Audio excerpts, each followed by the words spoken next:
Test.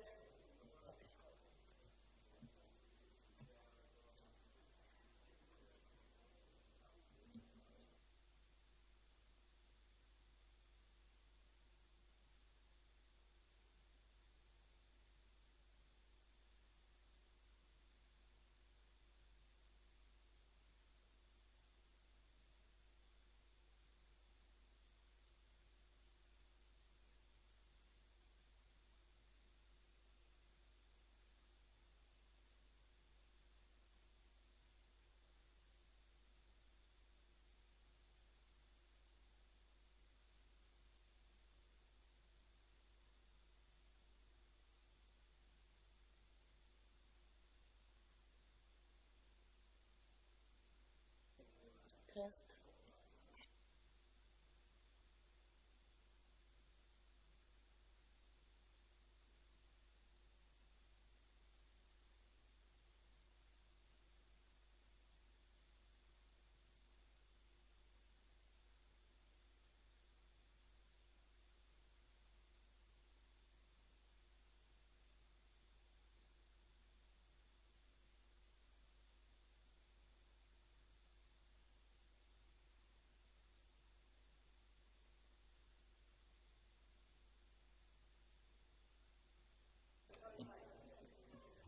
I did.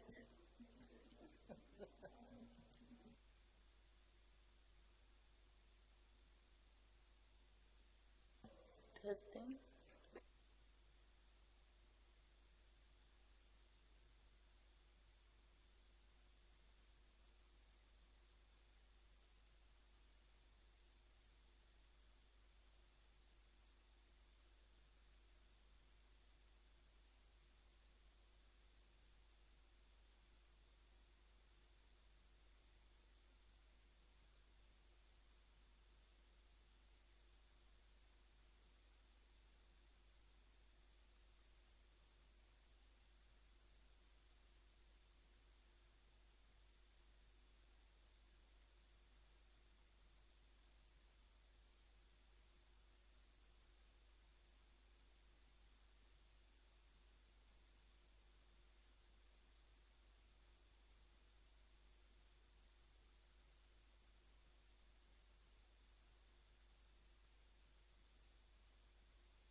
That's fine.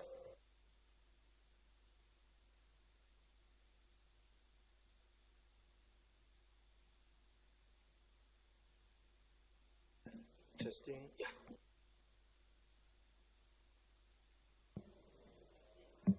Test 1, 2.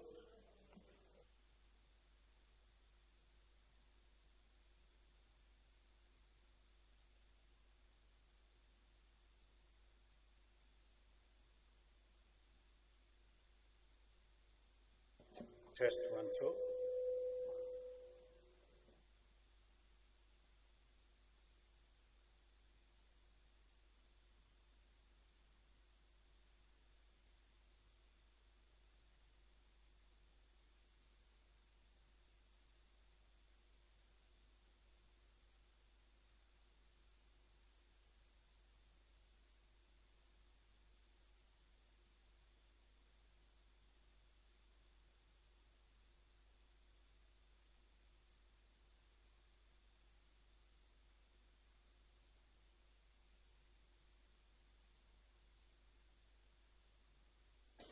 All right.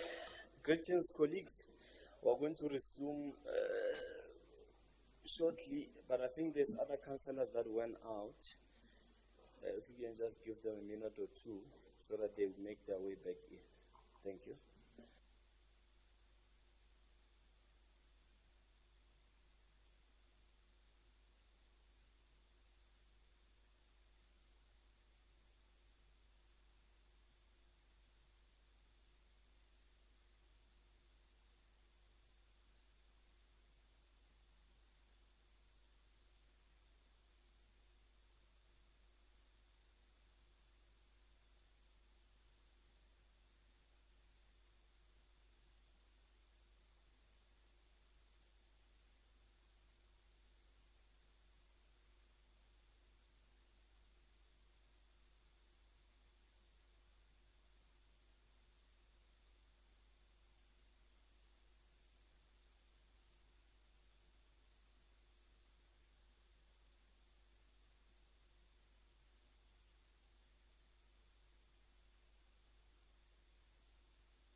morning, colleagues.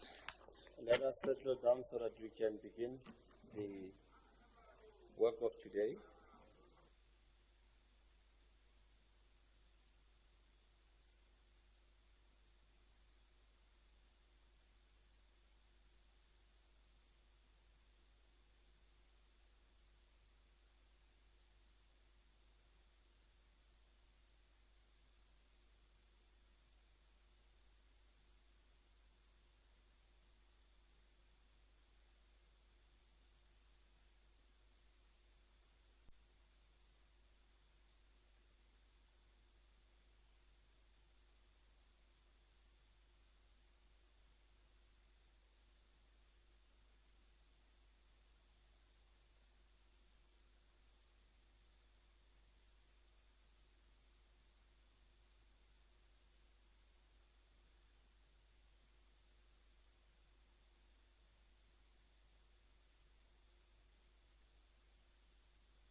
Good morning, colleagues.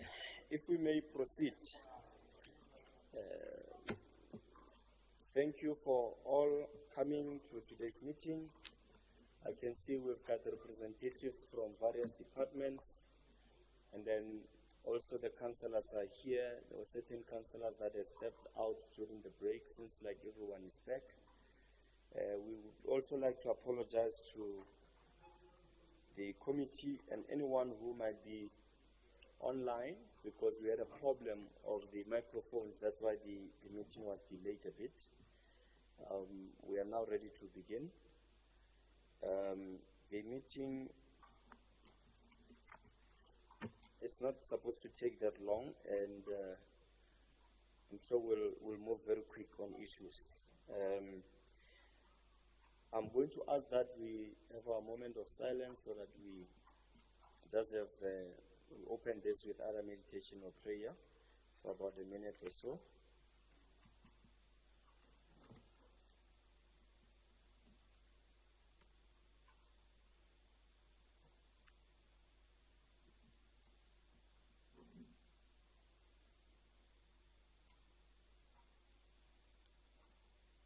Thank you. Colleagues, we have received leaves from the following officials. The first one is a group head under the office of the city manager, Mepa Lady Marota, the APC chair, Robert Cameron Ellis. I think it's a medical issue, a medical leave. And then Ms. N. Memela from Human Settlement, the AGSO War Room is Musa Kumalo, who will be arriving late. I don't know if there is any other leave of absence that is not necessarily recorded, but if there is any other, then there is a standard procedure that could be followed as per the leave policy of the city, and then we shall then minute it accordingly. We will then move to the, oh, there we go. Yes, my apology, I could not see you from here. Yes. Thank you, Chairperson. Good morning to you and the committee. Ms. N. Memela is present. Thank you. Okay, perfect. Thank you. Thank you, Ms. Memela.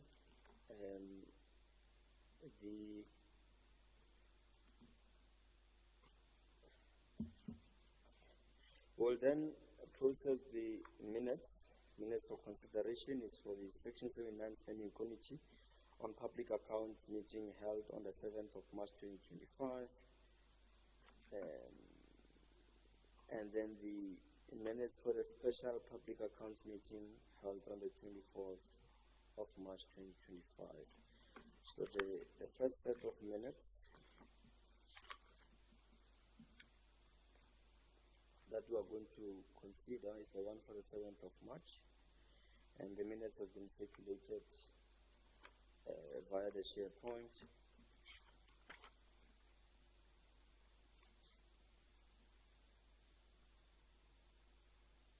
So I'm just going to give you 5 minutes to check if there is anything you want to raise or correct on the minutes.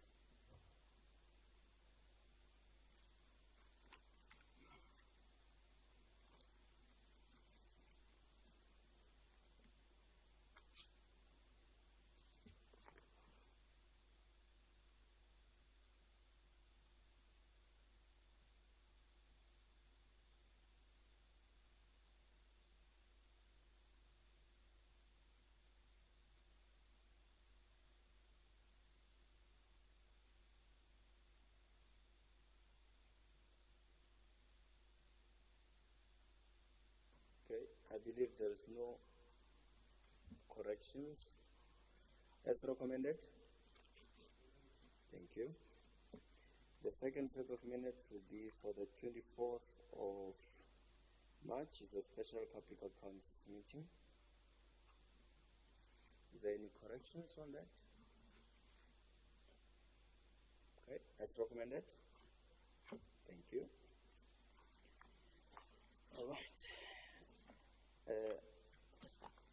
Part 4 of the agenda is matters arising for the Municipal Public Accounts Committee Process Plan for 2024-2025 financial year. It's found on page 5 to 24. Okay. Yes, Councillor David. Thank you, Mr. Chair. Councillor Tennyson has a list of items that are missing from this, where we have requested reports that don't reflect on this. Can I ask that these be administratively added to this process plan? Councillor Tennyson. Thank you, Chair. Yes, I would first like to thank the administration for drafting this. If you recall, in the previous meeting, I requested that we have a record or an outstanding progress report attached on reports that were called by the committee members, and that we can track it from there on. So I did receive a concept with necessary information in. I was under the impression it would be part of this total report that we are looking at the moment. So I would request that it in the future just be added to this report. It just makes tracking easier for all of us. Thank you, Chair.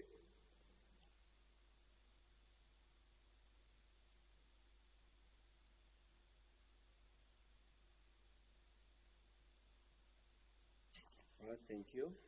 Any other hand? Yes, Councillor. Thank you, Chair.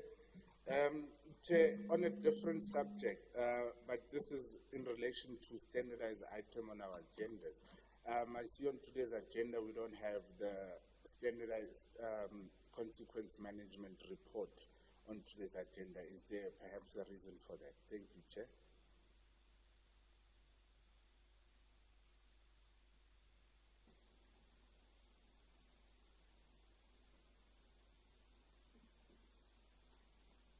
Okay, is there any other hand? Yes, Marshall. No, thanks, Chair. I just want to raise on a different matter. We're observing a trend. I'm not sure whether it's something new, but I think as a committee it's something that we need to nip it in the bud. As we speak, Mbuyiseni Ndlozi is interviewing Dr. Kumalo on Power FM. So I will define this as either Msheshapanzo or Spy 2 type of behavior. That there is old forensic reports that are thrown into the mix of our meetings every now and then in a piecemeal form. There is one today. There will be another one in the next meeting. There was one in the previous meetings and so on. I just want to make a proposal to the committee that we defer this one and we come up with a date for a special meeting where all these reports will be brought and nothing else, so that we deal with them and close this chapter. Because there seems to be that is happening. And we keep on getting surprises of these old reports that we have given treatment before.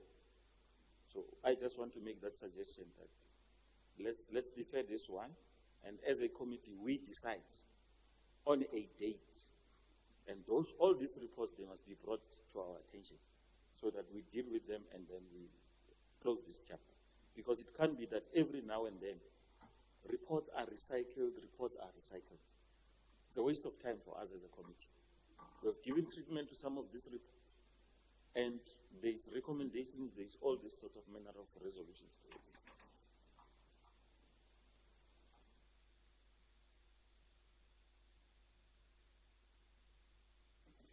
Thank you, Councillor Marisha. Councillor David. Thank you, Chair. I would just like to ask that we do get this report through. It's 1.5 billion. It will make our statistics look wonderful. And then the first report deals with the integrity management framework. I think we should discuss the process flow for getting these reports to us under the integrity management framework. Thank you, Chair.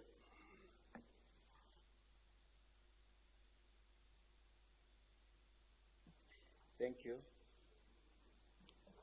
Thank you, Chair. My question is in relation to Councillor Marishiani's suggestion. I think Ga would be in the best position to answer that question. Is it practical for us to follow Councillor Marishiani's approach, considering that investigations are not concluded at the same time? So should we follow Councillor Marishiani's approach? Don't we foresee us hitting a brick wall going forward? Thank you, Chair. Thank you, Councillor Tsepo. Maybe to provide clarity on Councillor Marishiani's suggestion, we are talking about the reports that were concluded, that served in this MPEG, and were referred back for whatever reason. They are concluded.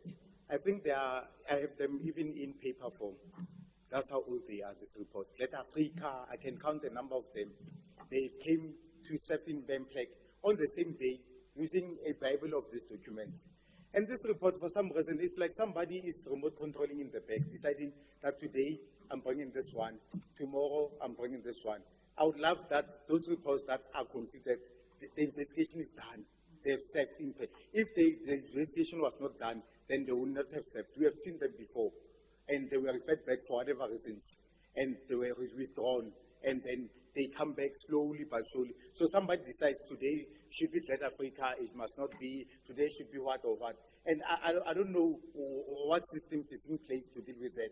So we want to deal with them once and for all and conclude them, those old historical reports. We know what you are talking about because you've been here long enough to know about them. Those old historical reports, I wish that we can deal with them in a day and conclude them and deal with fresh stuff and be able to move forward as MPEG. Thanks a lot.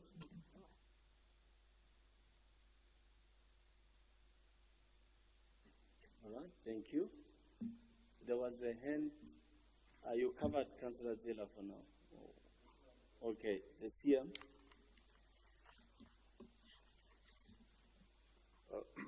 Thank you, Chair. Chairperson, the only point that I really would like to make is that this particular report that we have is not one that was dealt with previously. I must admit, when I read it the first time, because of the list of people that one would see, I had to double check with CAE. There was a similar group of people that were dealt with in the previous financial year, but it was in respect of a different contract. It's not the same contract. So just for purposes of just to make that clear that it's a different one. So that's the first one. I have no particular comment on the proposal of the proposal made, that they all come as one, except to say that it is really, in general, in the best interest of the municipality if we can process these matters as soon as possible. Because anything can happen in the future, where for some other reason we may not be able to sit, and etc. So that's the only risk that I just would like to highlight when it comes to a proposal that we cluster all of the reports for a particular meeting. But other than that, I've got no particular comment on that proposal. But certainly, as far as this one is concerned, it's a new one. I can assure you. Thank you, Chair. All right, Councillor Tsela, and we will follow Councillor Mazur. No, thanks, Chairperson. Yeah, we're agreeing with the city manager when he says this is a new one, we are aware. But all we are saying, let all the reports that are done have the special meeting, especially those in-committee ones. Even if it can be tomorrow, we can deal with them. As long as they come in package, the likes of Great Africa is done. So we want them to come here, all of them, and we deal with them in a day. Thanks.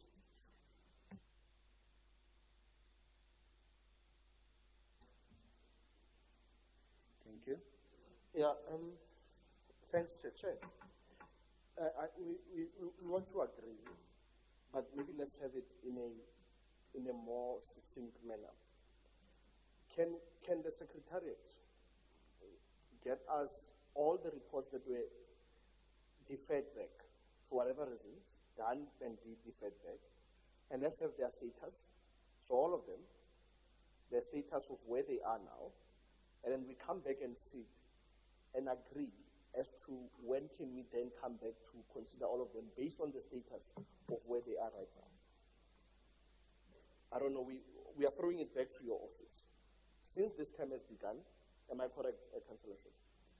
We get all the list and the status of the reports, and then we come back to consider when can we sit to do all of them based on the status of the report. Because we also don't want to infringe on the investigations and whatever that is being done. Let's check the status and make a decision on that. Thanks, Chair. All right, that's some way forward that we were getting from you. I think there is a hand from Councillor Tsepo. Yeah, and Chair, just to add, the AG, we are always high in irregular expenditure because of we don't do our work as MPEC and we are blamed because of this is totally reports that are done. We should just remove them, deal with them, all of them, because at the next audit outcome, by the next audit process comes, it will reflect this report that we have not dealt with. So you will always be at 10 billion irregular expenditure.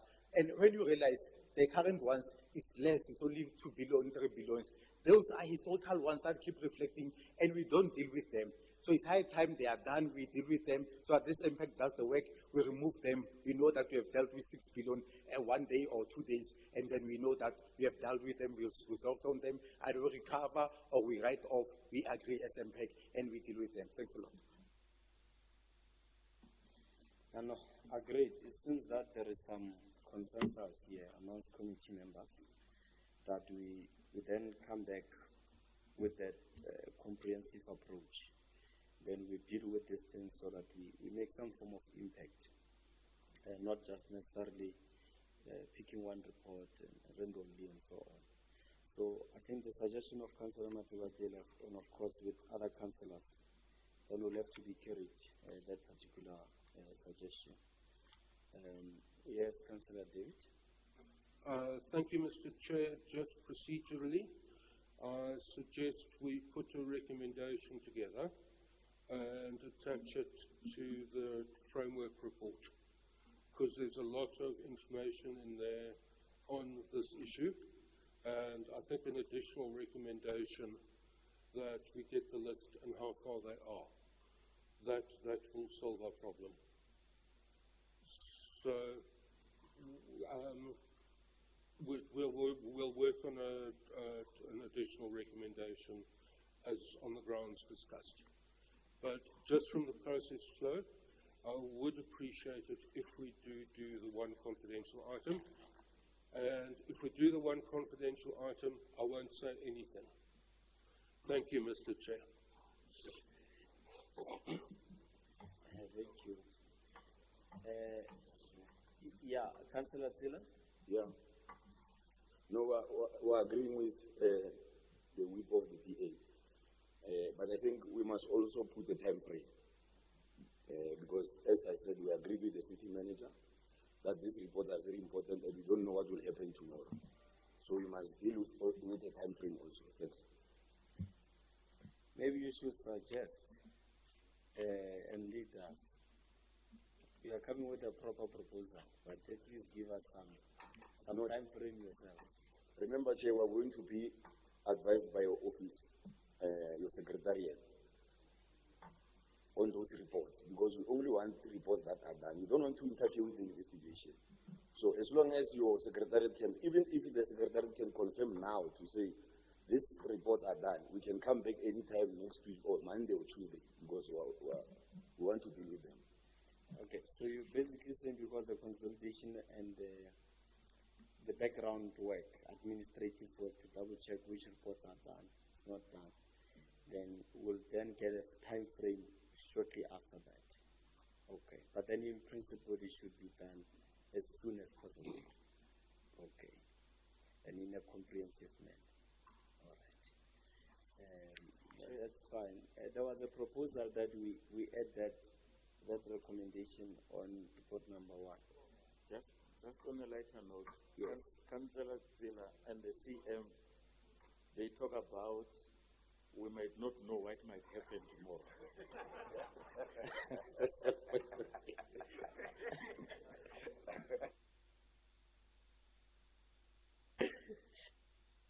All right, no, that's fine. How do we go with that, the recommendation from Councillor David that we attach this on the framework? You have it, or we'll entertain it once we table that report. Can we, couple of 5 minutes, Congress? Yeah. Can we have 5 minutes, Caucus? All right. So that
Once we are done, we can then settle, colleagues. Thank you.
Yeah, thank you very much, colleagues.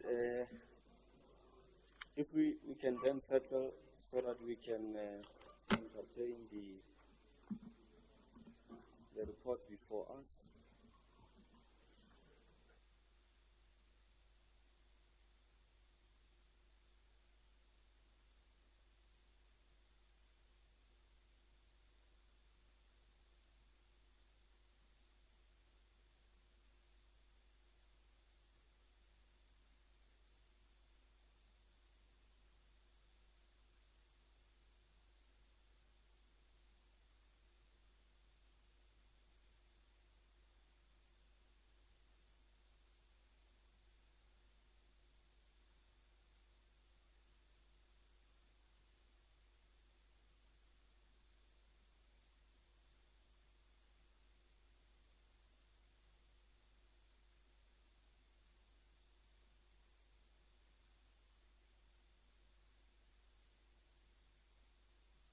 Yeah, thank you very much, colleagues. Councillors of the DA. All right. It's fine. We are ready to proceed. Councillor Mazabadela, are we ready to proceed? Okay. Councillor Zela, are we ready to proceed? Thank you. Thank you then, colleagues. There were recommendations that you were referring to, Councillor David. Thank you, Mr. Chair. I'll bring it on the first item as an additional recommendation because it relates to the contents of the first integrity management framework. So it falls in there perfectly. Thank you, Mr. Chair. Thank you. That then would then suggest that we should then move to then adopt the process plan or then pass it as recommended. Thank you. So under part 4, well, 5 actually, we have report number 1, which is from the Group Audit and Risk Department, progress on the integrity management framework and implementation plan. The report is found on page 5 to page 32 with recommendations on page 32. Any hands? Yes, Councillor David, and then move like that all the way to Councillor Jensen. Thank you. All right. Thank you very much, Mr. Chair. I will bring my additional recommendation when I finish speaking. But the specific questions I have are: the hotline has not been established. How should we recommend people to report fraud at the moment? Can we get an email address, a telephone number? Because we are having people trying to report fraud and they're not sure of which channel to go through. The one thing that is also a little bit concerning is that the fraud and corruption investigation and resolution is struggling with capacity. We have 4 investigators investigating 998 active cases. I'm sure cost-benefit analysis will show that if we are investigating and recovering, more investigators will be able to pay for themselves. And may I read the additional recommendation now, or should I wait for everyone to speak? Maybe you could wait for them to speak and then we'll recognize you at the tail end. All right.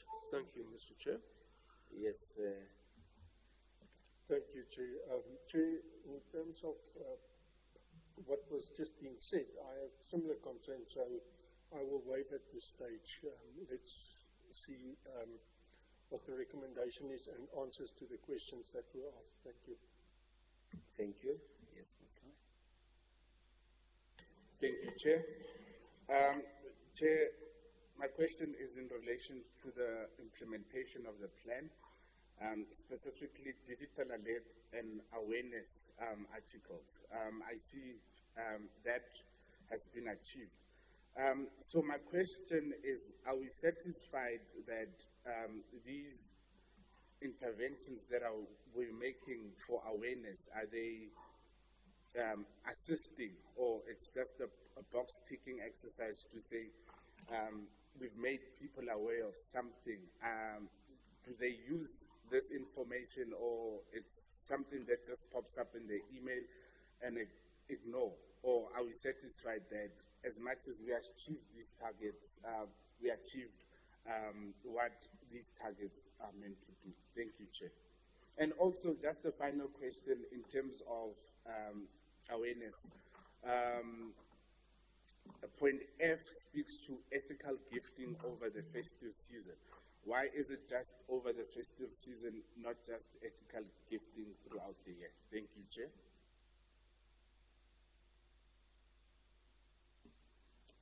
Thank you. Yes, Councillor. Yep, Chair, maybe just a quick one as well. You know, when you refer to page 30, it talks about progress on consequence management being made. It would be good that in future we also in it include a bit more of data as far as that is concerned. Maybe you give us time frames of cases that have been resolved, the recovery rates. Maybe talk to us about the results of the disciplinary actions that have been taken, you know, so that we can have a clear indication of the type of progress that you are making as far as that heading is concerned of consequence management. Thanks, Chair. Thank you, Councillor. Is there any other hand? Oh, yes, Councillor Matlo. Okay, thank you, Chairperson. Yeah, mine is just a small question in relation to these capacity issues, because I see 15 million has been made available for more investigators. Yeah, my question is really in terms of that, how many more investigators are going to be appointed really to make this issue much better? Thanks. Thank you. CM, who's taking this? CIE, floor is yours. Thanks, Chair. Good morning to yourself and members, as well as CM and colleagues. Chair, there are 5 questions that I've noted. From the first question of Councillor Ferguson, the hotline, Councillor Ferguson, we've issued a tender. However, that tender has been cancelled by PAC due to some typical issues in terms of the bidders not having complied, but also it is also due to the non-responsiveness. And I must say that this tender is advertised for more than I think twice or three times in the past few years, and we are not getting positive responses from the service providers out there. However, we are going back to advertise the same tender with the advices and maybe with the recommendations coming from the PAC. In the interim, Councillor Ferguson, the fraud is reported using fraud@chane.gov.za. I'll share that email address with yourself and the rest of the members through Secretariat. And in that, we are receiving a number of cases, and that's what you see reported, I think, in page, looking at the report, trying to scroll down. So page 29, you'll see in Q1 we'll have received 21 new cases, and all those cases will have come through the fraud@chane.gov.za. We, from time to time, and you'll have seen my colleagues in the various platforms and forums where you have been promoting, amongst others, the very same email address. We communicate this email address through the various platforms, both internally and externally. And yes, that's in the interim. But also, besides the email address, we have a temporary in-house telephone or a hotline over telephone, which we have communicated the telephone number, and we do have calls that are coming through. But that is a temporary internal measure. It may have its own challenges because the phone is manned by an internal staff. We don't have a dedicated staff who does that. It's someone who has been temporarily allocated to that function, moved away from the full-time function that she is appointed for. Councillor Tennyson is raising the capacity issue which Councillor Ferguson has raised, and I think there was also question number 5 speaking to that. If Chair, if you allow me to deal with the capacity constraints in one question of the 3 councillors. So the 15 million rands that we've received in the adjustment budget, it goes to amongst others, to reduce the UIFW investigation cases, as you can see in the backlog that we are having. But it is not just the only aspect of cases that we are investigating. We are investigating other cases of fraud, corruption, and others, not just UIFW cases. Over and above that, Chair, we have been requested by Group Financial Services to assist in the investigation or the evaluation of the already awarded tenders in the previous years, which is a request of AG, but also a commitment that GFS has made in order to get us moving from a qualified audit opinion to a better audit opinion in the next financial year. And as a reason, in terms of that, we have appointed service providers to look into that, into those tenders. It is not a UIFW investigation. However, those or the outcome may result in identifying further UIFW out of those tenders. So that is in terms of the 15 million rands. The digital, so I must also say that in dealing with the capacity constraints, there are plans and measures in place. We've submitted the number of positions in the personal costing plan, which is a PCP, and we are waiting for the final outcome in terms of that. We're hoping that we should be able to, if the budget allows, we should be able to fill positions of about 10 or so in terms of forensic investigators. The digital alert councillor, yes, we've achieved the target, as you can see. However, the impact of it is not in the achievement of the target, or the target, and I must agree with yourself. It is in the whole spectrum of the work that we are doing, but also in terms of the culture that the city must enjoy in terms of reducing the issues and cases of fraud and corruption. And that is something which we seek to assess when we do the maturity assessment, which is planned for an outer year. Ideally, we should be doing that assessment annually, but obviously take into account the resources that we cannot evaluate ourselves. We have to get an external service provider who is qualified and expert in the space to assist in doing the maturity assessment, which obviously that outcome, when concluded, will come to yourself as part of the oversight committees. In terms of the gifts in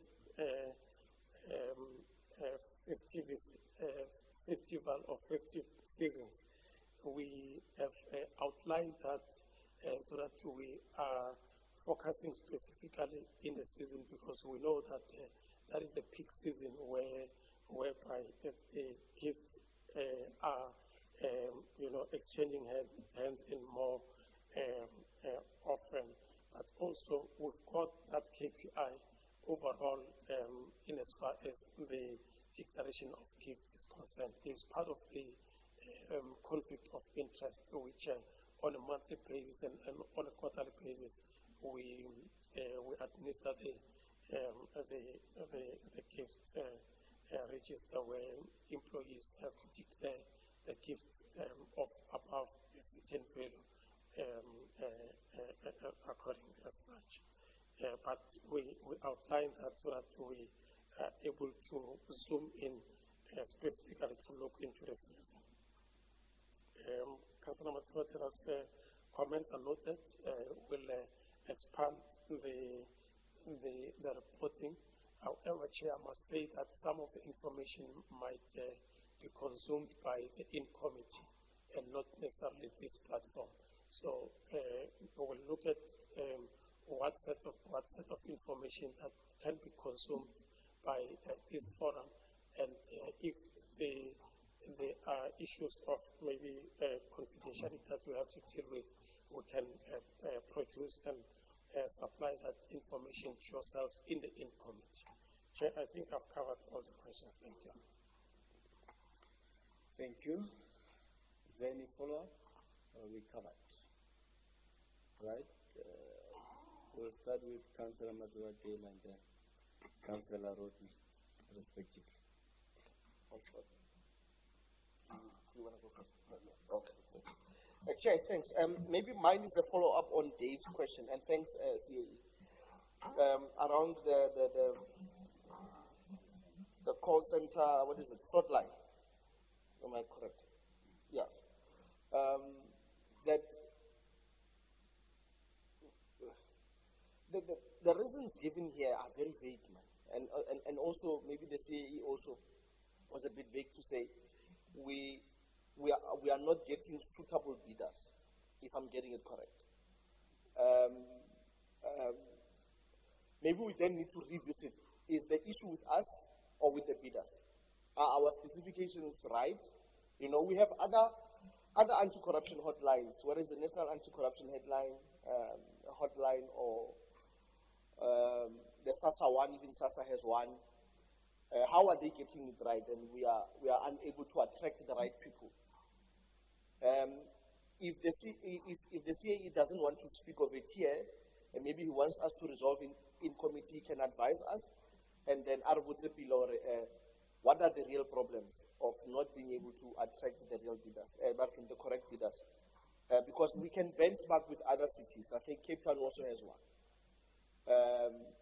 And we are able to then move swiftly with this.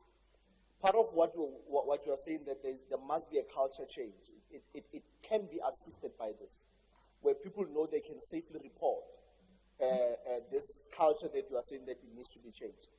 So let's maybe benchmark CAE, and maybe there's something that you are not coming forth with, and if you need us to resolve in committee, we can do so. And we'll board la Grootman. All right, Councillor David. Thank you, Mr. Chair. One thing I forgot to say was I really appreciate this report being brought. This has been a long process to get the framework through, and this is such a wonderful report. Mr. Chair, can I ask if we can see it quarterly, just so we can track the updates? And then I would like to make an additional recommendation on this integrity management framework. The recommendation is that impact be provided with a list of historical UIFW forensic reports that are completed and a date be set for a special meeting to process them. This report and forensic reports must be provided by a date provided by the Secretariat, proposed by Councillor Farquharson, seconded by Councillor Masuku.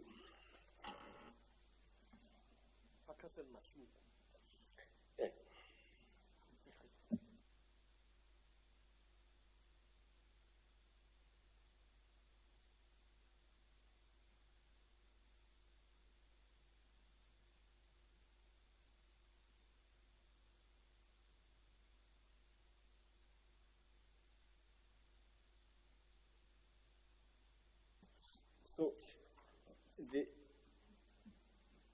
there is a question, maybe before I read this recommendation, there was a question from Councillor Mazewa there.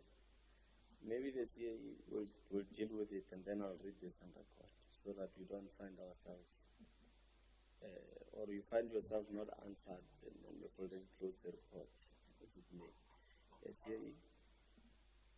Thank you. I'll ask the Divisional Head, Mafaman Padre, to respond to Councillor Matswati. Thanks, CAE. Good morning, Chair. Good morning to the members, and good morning to the Sector Manager. The question, Chair, relating to the fraud hotline specification and why we are not getting the responses that we would have anticipated. I can assure the committee that the specification was perfect. What we were informed by supply chain is that maybe the timing within which we advertised the tender may have affected the responses, because we had only received one response in particular, and that bidder was disqualified because they did not complete the MBD forms.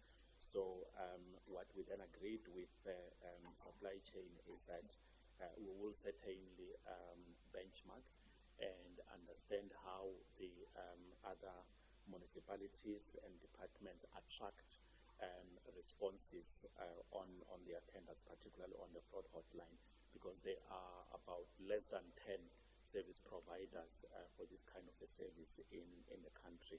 But we will certainly be looking into that and communicate and alert the potential service providers once the re-advertisement has been published in the relevant platforms.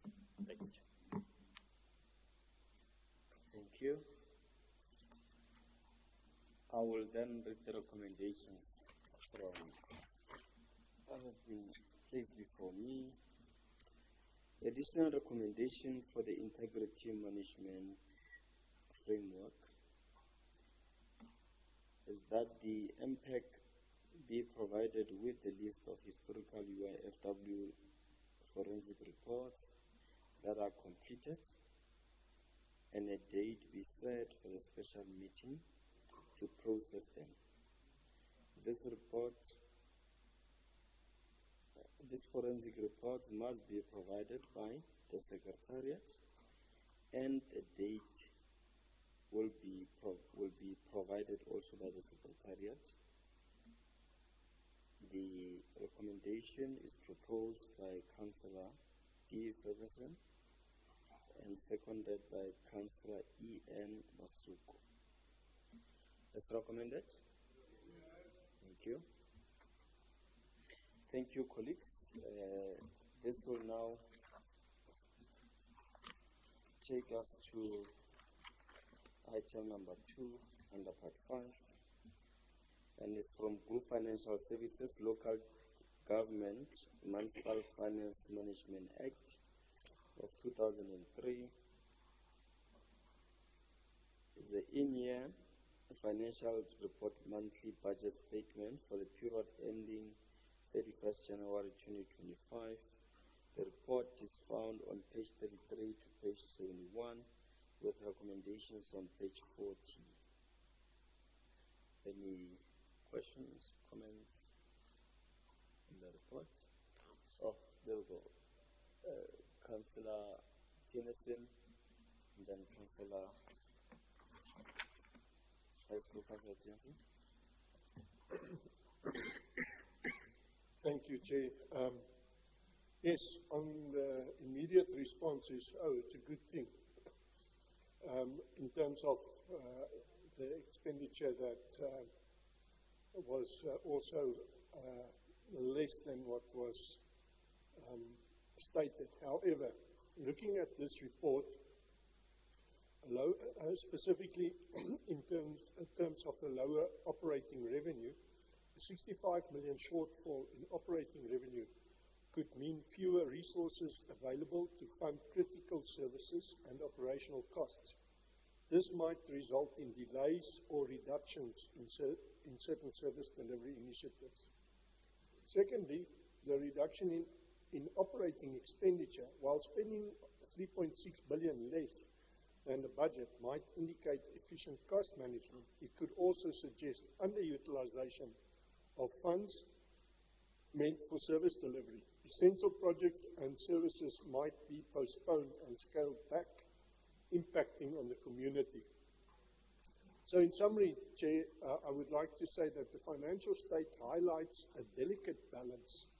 On one hand, the surplus can be leveraged to address service delivery gaps. On the other hand, the revenue shortfall and reduced expenditure may limit the municipality's ability to maintain or improve services. And it's a concern that I and also the members of my party have in this regard. Thank you, Chair. Thank you. Yes. Yeah, no, thanks, Chairperson. Just to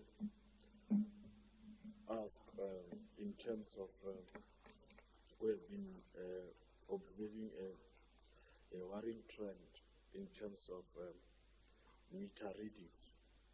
If you can check even the financial, the Section 71 report that has been submitted to this committee chairperson, will find that the meter readings, both from water and electricity, downloaded from the sub, have been decreasing from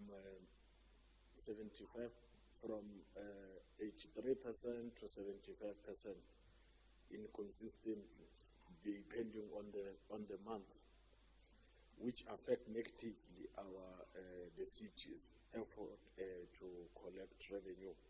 So I want to ask for, I understand in the report that the internal audit is undertaking a review for the meter readings, billing, and other things.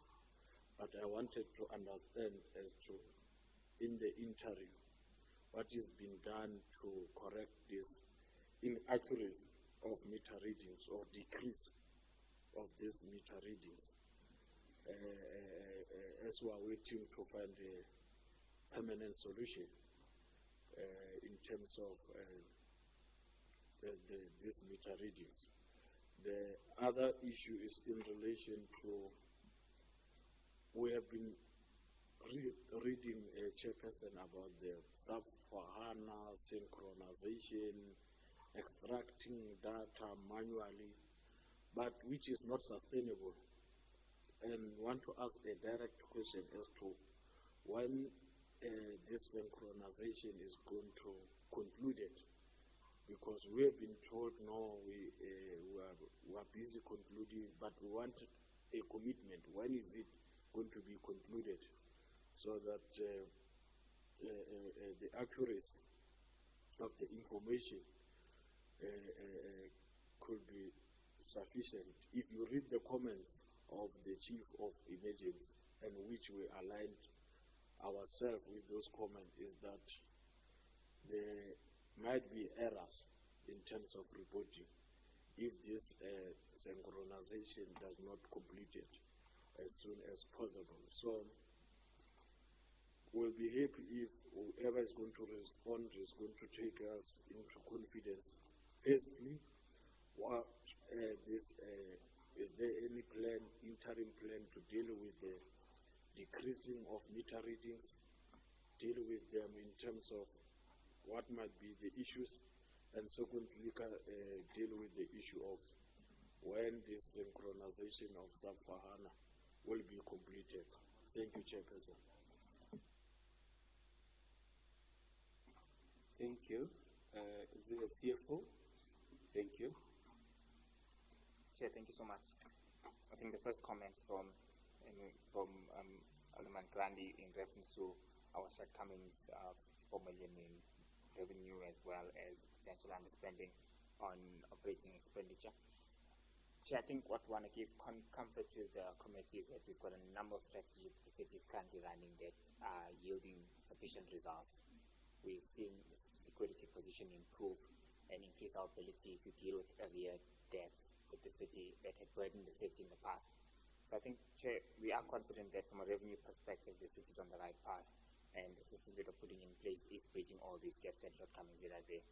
We are fully aware as well that the month of January is one of those odd months where bulk of our clients and individuals are coming back from December cycle and holiday season. So we do anticipate this, and we price this accordingly in reference to the city's funding plan and forecasted data.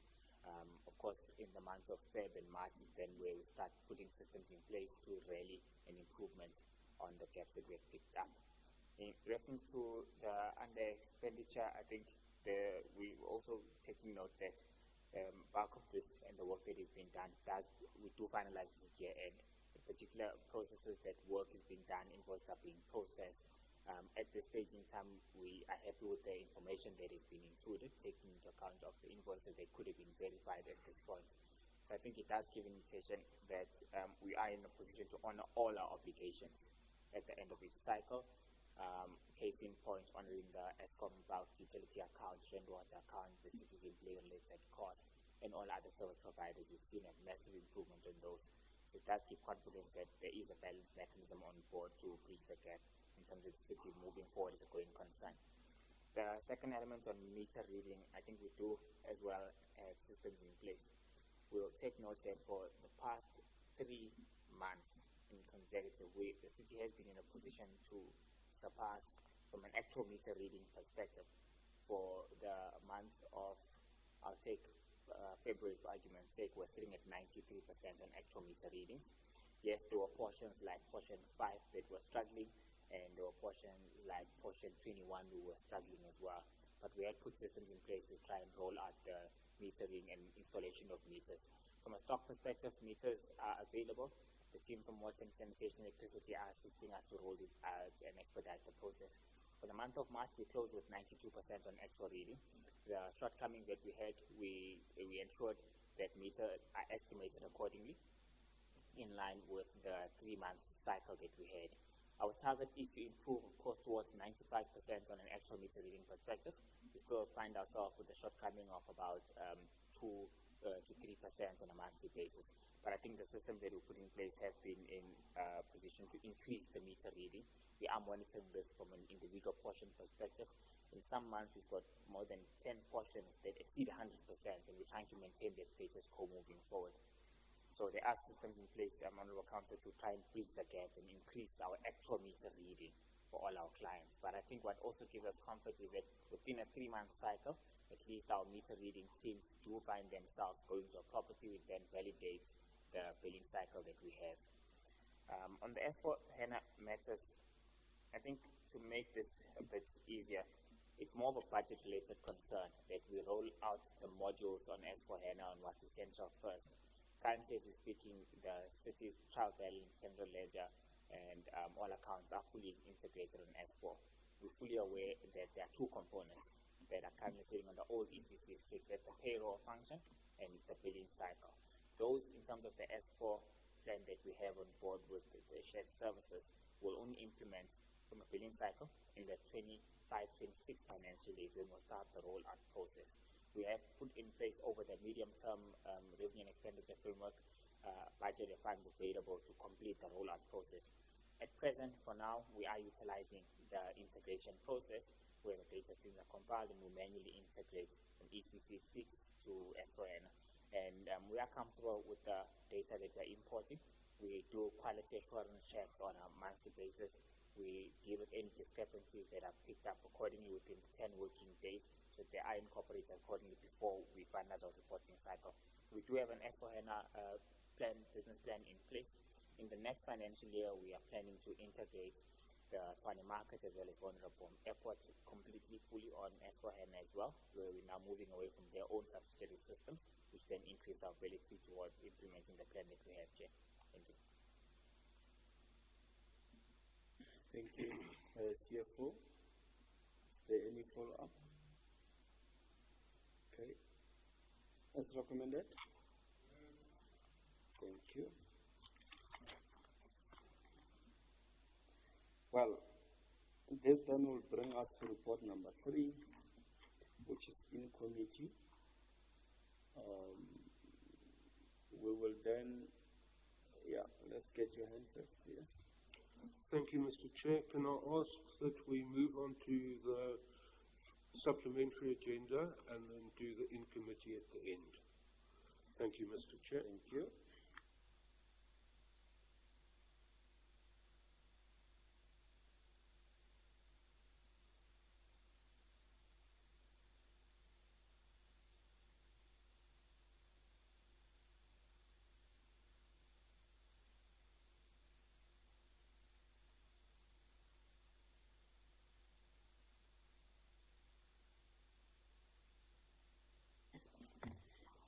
Thank you very much.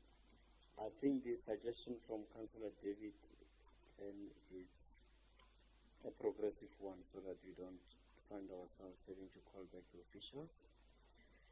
Under the first supplementary agenda, we have part 1 with report number 1 is from Energy and Electric Department. Progress report on the installation electricity management devices to indigents and identified accounts. The report is on page 4 to page 16 with recommendations from page 16. Is there any hands or questions?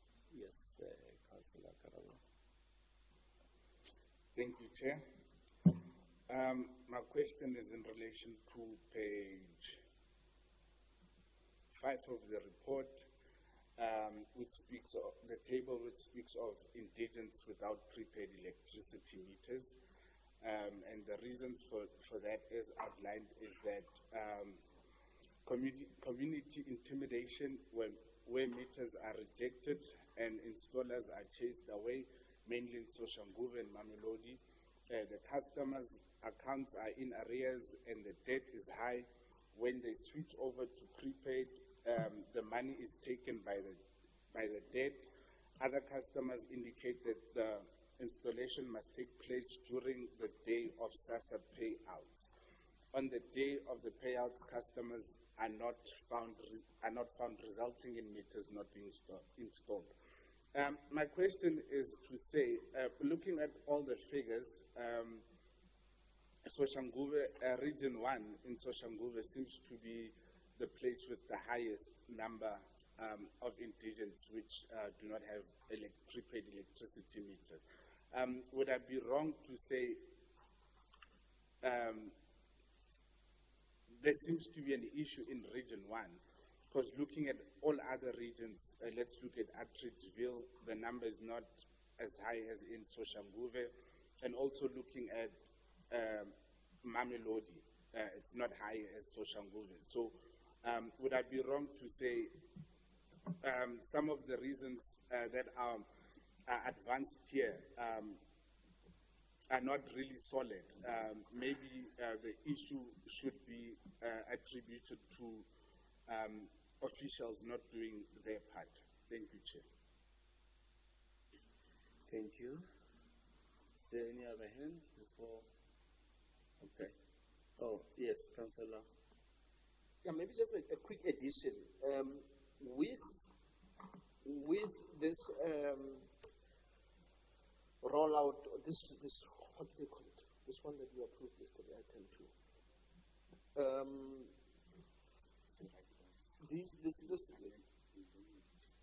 This thing that the deputy mayor is busy with. CFO, you will understand what I mean. The amnesties and all of those. What has the appetite been? What has the appetite been on the meter prepaid meter acceptance in these areas that Councillor Silfen has been referring to? Have we seen an improvement since the introduction of this basket of amnesty and whatever?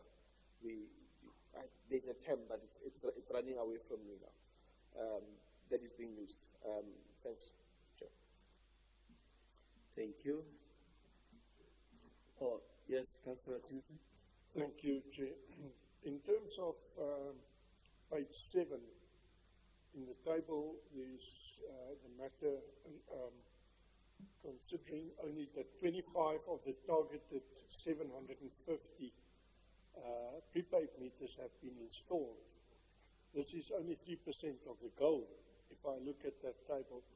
Now, I've got some questions in that regard. The first one would be, how are the individual accounts being managed with regards to the arrears amount? And why and how can they be refused to have installation of prepaid meters done there? Then secondly, what's the total amount of arrears associated with these accounts as per the report? And thirdly, are any of these people or households connected illegally to the electrical network? And if so, what action is being taken? Are we focusing on them in terms of the illegal connections and the arrears amounts? Thank you, Chair. Councillor Garaba. Thank you, Chair. In addition to my question, with regards to the relief package, are we, as the city, doing enough to educate the public out there of the benefits? Because clearly, I'm thinking if we were doing enough, customers wouldn't, because chances are we're going to write off some of their debt. So are we doing enough to educate these people to say, here's a relief package for you. Should you consider this? This is the benefits for you going forward. So is our marketing department really engaging the community to alleviate the fears in terms of the installation of these prepaid meters? Thank you, Chair. All right, thank you. I don't know who's taking it, Tom. Is it yourself? Oh, thanks, Chair, and good morning. Good morning to members of the MPEC and the city manager and the colleagues in the room. I will try to respond to those that had not to do with amnesty, but because the amnesty, as Councillor Matswada put forth, is that we still have got to look into the impact as we move, because we must collect the data as to how are we dealing with those who are in areas in particular and those that need to be attended to.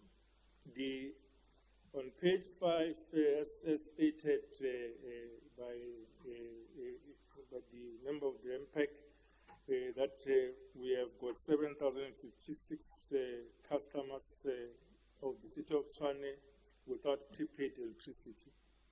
It simply means that they are still connected to the network using conventional meters. And in that aspect, it's part and parcel of those that we need to move towards prepaid, which means that these customers, in this instance, they are either, when we do our audit, we found when we move around that the customers that will have refused or making it difficult for the team to replace them is that they are either illegal connected or they have got a syndicate that work with them in that aspect. Because when you are in conventional, it's not like in prepaid. In prepaid, you will only got your 100 free kilowatt hours, and then when you are done with it, it means that you must pay in that aspect. And that's the issue that we have realized. And one of the issues that we have done as we analyze the problem has been that on average, whether indigent or not, household average usage per month is around 350 kilowatt hours. And therefore, that might be the basis of why there's this still element of resistance from the indigent customers, Chair, that are indicating difficulty to deal with that, beside the fact that there's an amnesty that says this process that ongoing. And proves that the issue is not, I don't think that the issue is a reflection on the officials not wanting to do their work. You recall that if you are on conventional, when you are owing the city, will come to yourself, will tell you that we have realized, and then we leave a note that after saving a note, will come and do the same, and then we'll then replace that meters in that fashion. But what is being reflected is a true reflection of what came out when employees arrive and want to replace them. Then there's a tendency of what we call whistling within the community, that they call each other and they chase anyone who has got a vehicle of the city of Tshwane with the stickers on site in that aspect. And that's one of the issues that we've observed. We have not gave up on the program. We continue to do it because we know for a fact that at the end of the day, we still need to convert those customers. As you can see in the same table 1, it means that you still have got some customers who, unfortunately, my other councillor who are in the ESCOM supply area, you will know that it's 50,858, all of them on prepaid. And therefore, it means that in that scenario, ESCOM has got a mechanism that says it's either we're going to disconnect you or you are going to be on that aspect. And that's the principle that we said we need to be able to adopt in this aspect. And that's why we said the impact of the amnesty will then be able to tell us what we need to do to the 7,056 that are outstanding in that fashion. Yes, you're correct that there might be element of illegal connections that are there that make people find it difficult to accept it, because then we will then expose the syndicate that are operating in that aspect. We have then said, working with the CME through the stewardship of the city manager and the COO, that we need to, as we run the final leg of the STS compliance on the prepaid, is to also to use the same time to ensure that we raise awareness about the benefits, but also awareness in terms of ensuring that why it's important to move and the city moving towards a prepaid system going forward in that fashion, so that it reduces one of the questions that we raised earlier to the other report that says, why are we still sitting with on average in the past before January we're sitting around 64 to 77% of accounts being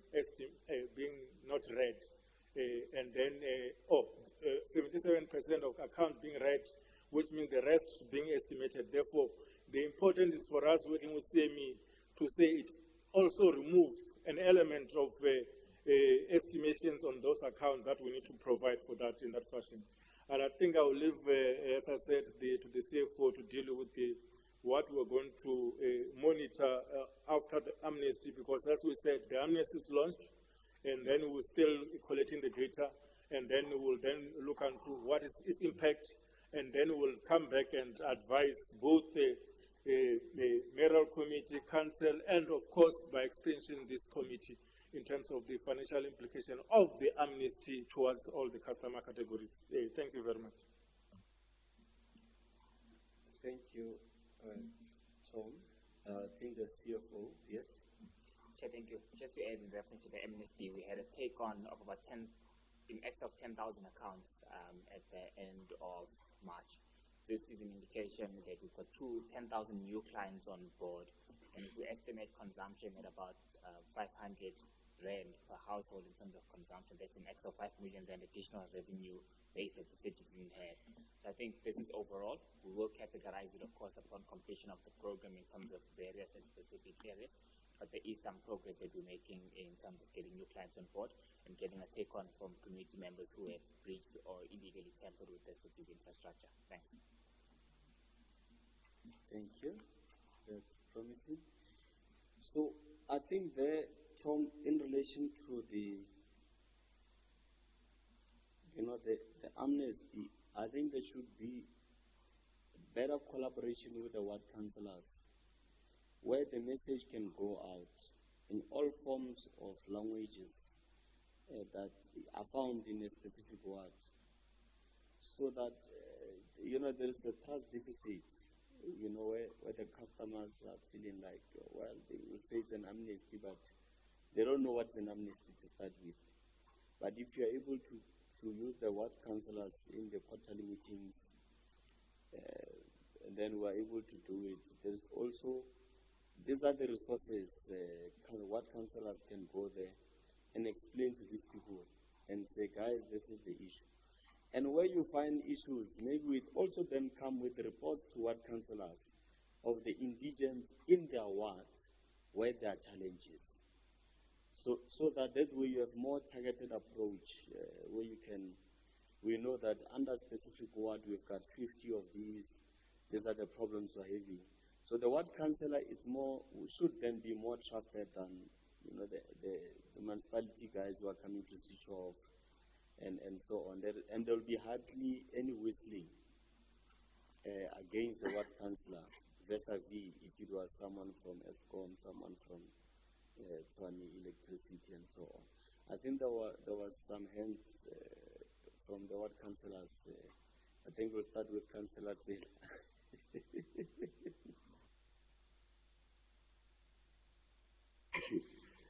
No, thanks. Chairperson, we had some recommendations on this report because, and maybe let's say we are happy with the progress that the city is making. On our recommendations, we will start with number one, increase our awareness and engagement. As you said, we must compile reports per ward on indigents as number one. Engage, as you said, engage all councillors with tangible data to enhance implementation. And number two, on implementation credit control measures, please to show that we want the city to have mind. We also say deregister the indigents who refuse prepaid meters. enforce credit control actions on non-compliant accounts. Then on bullet 3, which is improve installation success rate, address challenges causing unsuccessful installations, and also monitor and enhance acceptance rate post-date write-off. I think that's what they're saying also. And lastly, on bullet 4, continue regular reporting to municipal structures and the public. Use reports to identify, the last bullet, use reports to identify early warning indicators of underperformance. Those are our recommendations. Recommended by Councillor Zila, supported by Councillor Marisha. We will send them now. All right, thank you, sir. So, are you covered or you wanna? Okay, thank you, Councillor. Oh, we're fine. Okay. Councillor Mabusela and then Councillor Peter. You will come after Councillor Peter, certain is fine. Thanks. Thank you, Chair. Just want to ask the divisional head, electricity and energy. There is a view, and my colleague included in his recommendation number 2, that all beneficiaries approved for indigent be registered who reject the meter installations. And I thought maybe the divisional head would speak onto it, because we are worried about the blanket approach, because there are various reasons as to perhaps why I don't think they were just people can just reject the installation. Some they indicated the reason to say, find that during the week I'm not available, so there must be exception. So I thought maybe the divisional head of electricity will touch on it, as to, because we all agree that illegal connection tampering result into unaccounted electricity losses, which is AG have been critical about it. But then what is the way forward? So I wanted to perhaps hear the views from the electricity and energy, because financial services, they are in agreement that all approved beneficiaries of indigent who reject this installation must be deregistered. I'm not sure about the process which is going to be followed, but I want to hear the electricity and energy, whether they agree with the view or the recommendation, and what will be the process to unfold, because blanket, I'm not sure whether the chairperson is going to work. Thank you.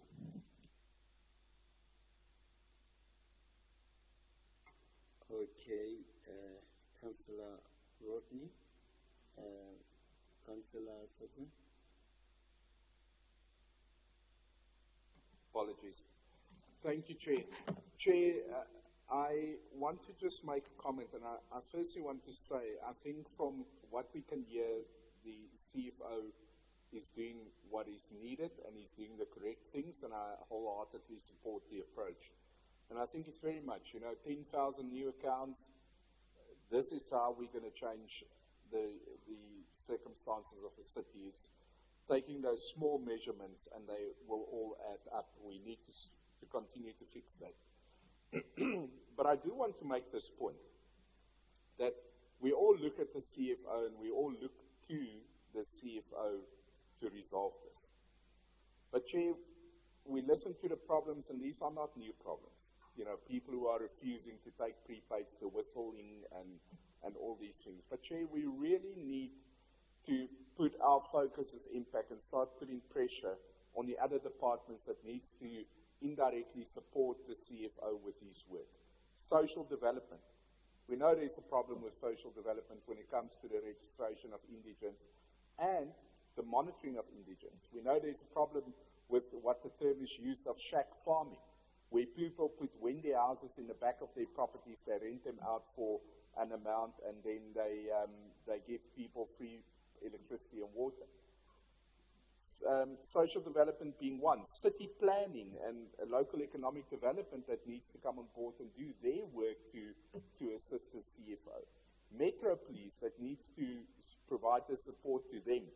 And then, of course, electricity and water, and same principle applies.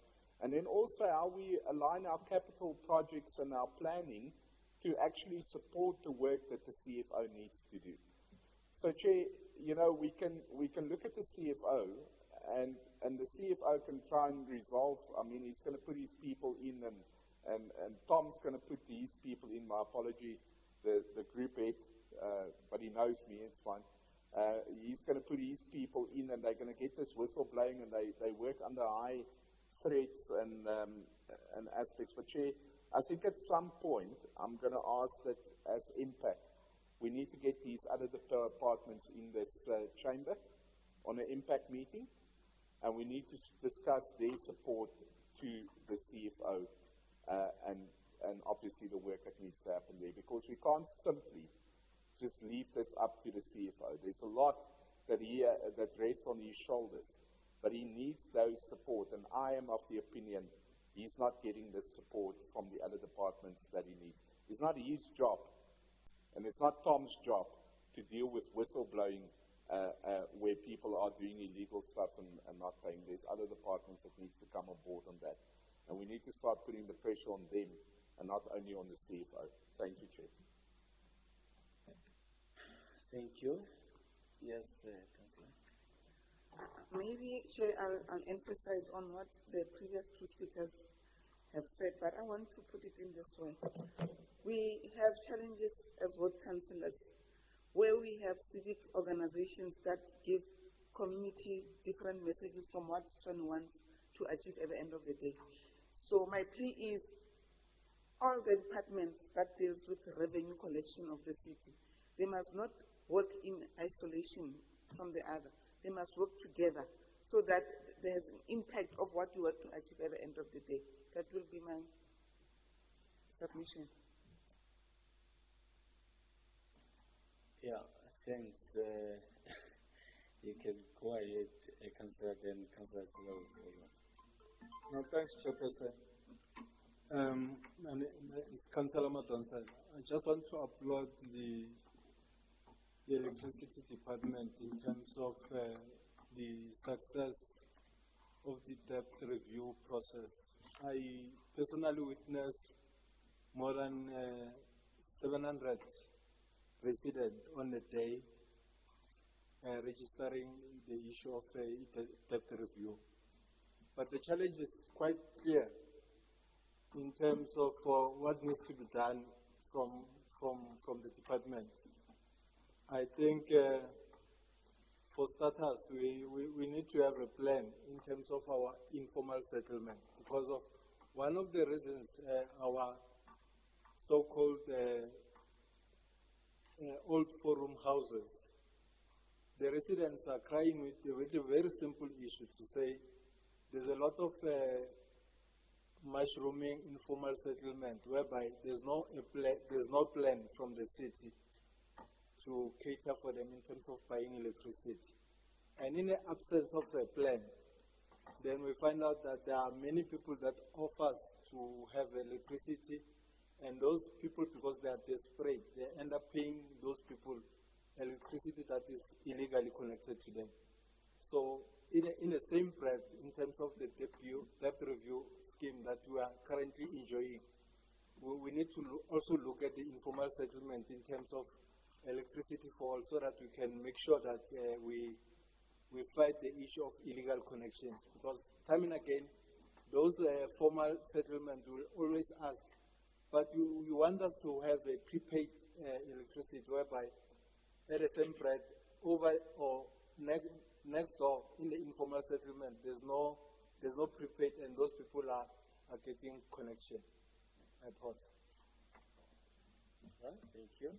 Councillor Tsela. No, thanks, Chair. Chair, I agree with all my colleagues here. You see, I just want to before Tom responds on the question of blanket approach. You see, Chair, where I come from, as Tom mentioned, when he says one of the councillors is talking about me, we are supplied by ESCOM, and unfortunately, ESCOM doesn't have indigent police. But I can tell you that if the transformer switches off now, we know that the community has to pay 6,052 rand. ESCOM doesn't compromise. But getting back to engagement, you see, if departments and councillors, all the departments that are responsible for collection and councillors are not working together, we won't succeed. A key example is this one of the debt relief. If we can check all councillors, most of councillors went full force, convened public meetings and made community aware. That's why the success rate is too high. So I'm saying, as you said, Chair, all the departments must work together closely with councillors. Because if you're saying officials are being threatened, where is the council of the board?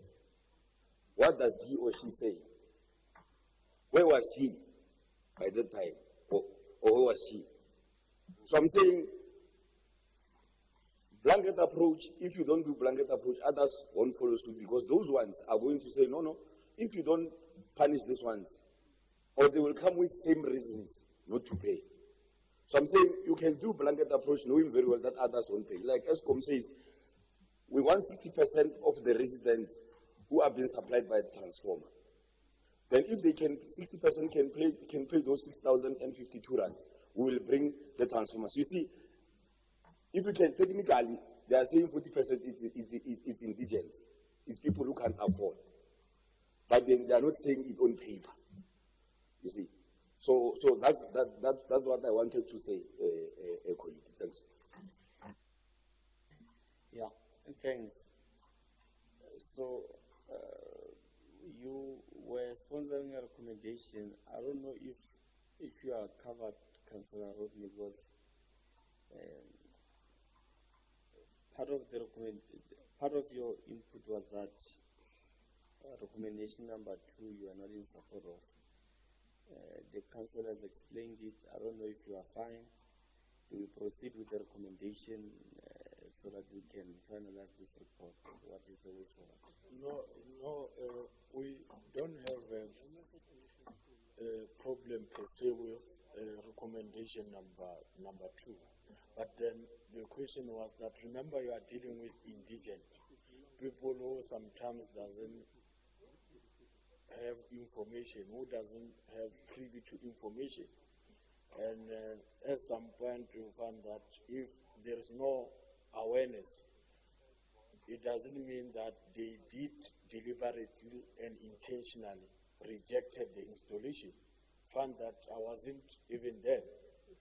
But then our word was that, how about we find a mechanism in a form of perhaps identify those where there is an empirical evidence who are rejecting this installation, you can deregister. But if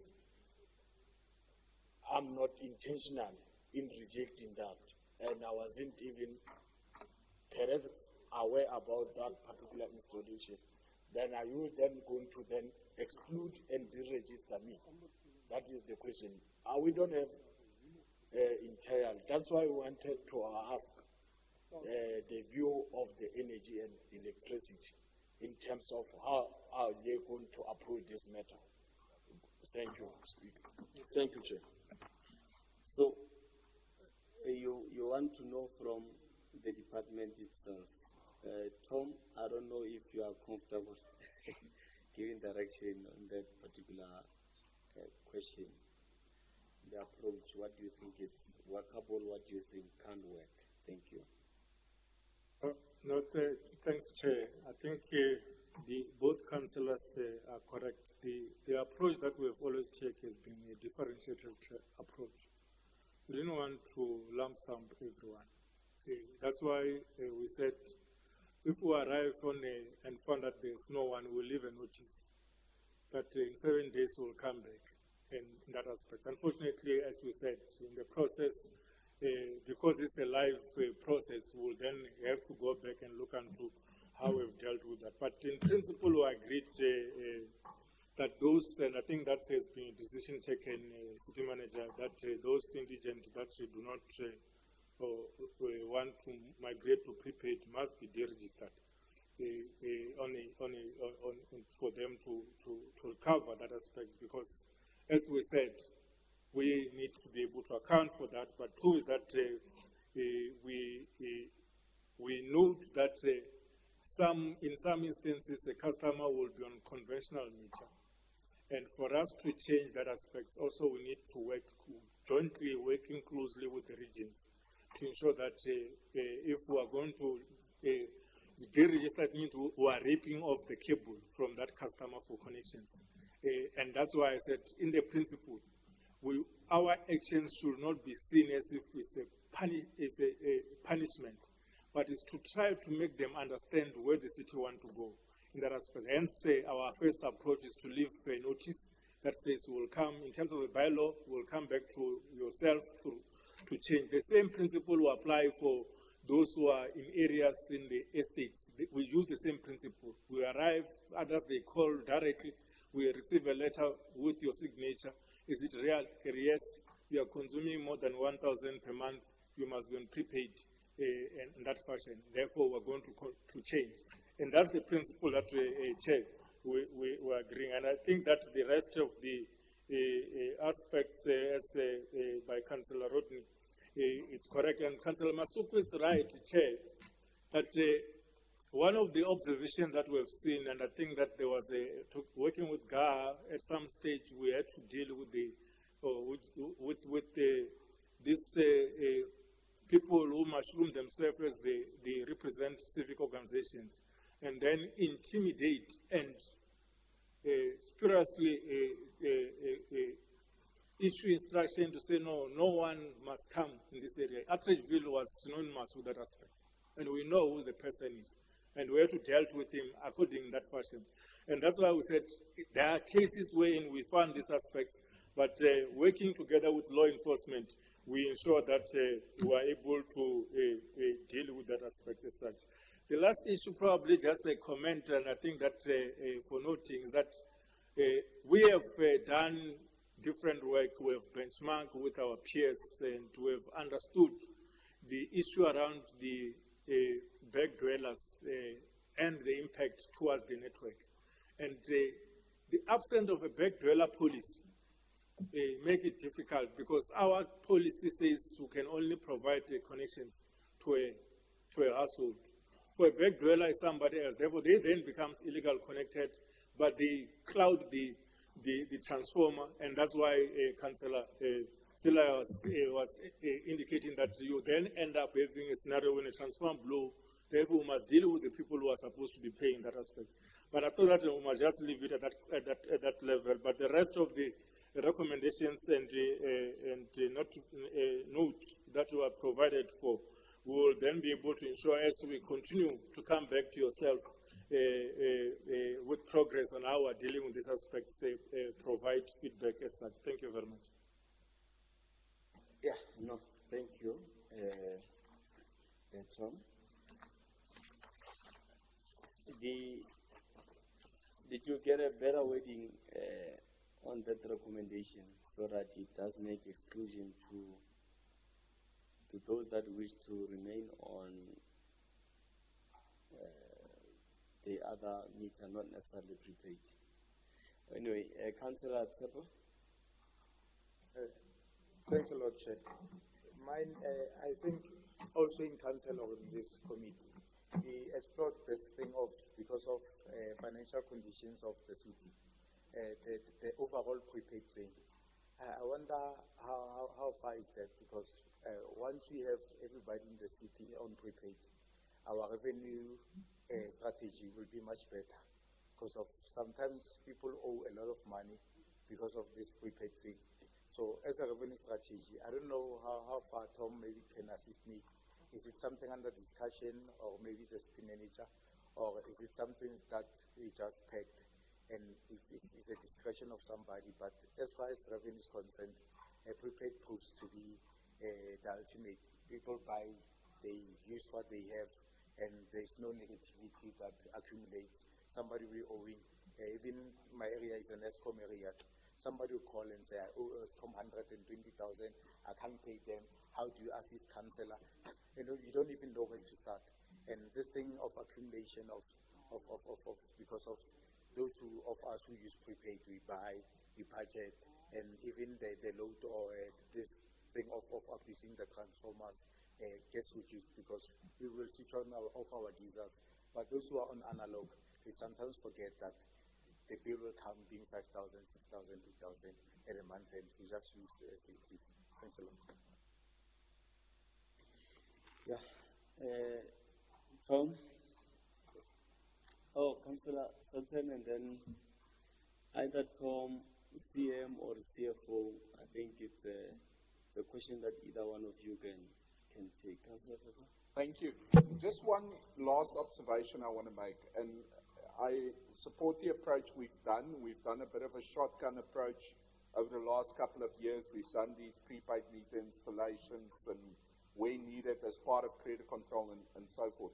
But at some point, I think we're going to have to start re-looking at this strategy and closing the loop, because I think we're now moving to areas where if we actually convert a few people in a specific section of a suburb, for instance, we will not have to do meter readings there anymore for electricity, for instance. That can help. I just wanted to put that observation in because it is, you're landing up in situations, Chair, where you have a street with 25 houses and 20 of them have been converted to prepaid. There's only 5 left that have not done. So I'm just meeting on that. We're still going to have to do meter readings for water, that I understand. But I'm just thinking if we can start closing that gap, it can, but just put it in your radar. Thank you. All right, thank you. CF. Yep. Okay. Thanks, through your city manager. It's true, Councillor Sutton, you are right. The long-term strategy is to ensure that we, as I said, we move away from hiding behind what the bylaw provides for to estimate for 3 months, and then go towards a prepaid platform. Working with Musa and the team and the city and the ICT, we have already got a prepayment platform that side that we are developing for the city, and also moving away from dependence on the third parties prepayment platform, so that the city can then be able to be in control of these aspects of the investment as we move forward. That's one. Two, I think, Kandra, you are right that yes, we have taken a view that prepayment is the future for 2 reasons. One is also to control your load. Smart metering going forward will be essential to control your geyser and all other loads that bring. When we're under distress, we can then be able to switch off ourselves without having to rely on you in that aspect. And then we have undertaken with the CFO to go on what we call a new processes that off-balance sheet approach. Because as we have said, to some of you who have been councillors for long here, when I arrived in 2012, that there's nothing wrong with the smart metering programs.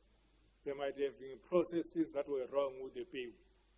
But the principle is what we're going ahead with, and that's what with the CFO we're going ahead with the same principles, but we will then be able to ensure that we get an off-balance sheet that is going to ensure that we roll out across. I mean, I'm sitting with 175,000 conventional meters that are sitting in our books. And out of that 175,000, only 15,000 of them are large power users that we are going to put on the smart prepayment platform or e-walleting. But the rest must be on prepaid directly and not have to do with any meter readings principle going forward in that aspect. Thank you very much. CFO? Thank you, Chair. I think just to add, the concept that you're bringing on board is that the 167,000 that Tom is referring to, our ability to cover them over a short period of time is restricted by the city's funding aspects, and as a result of us having to cater other projects as well.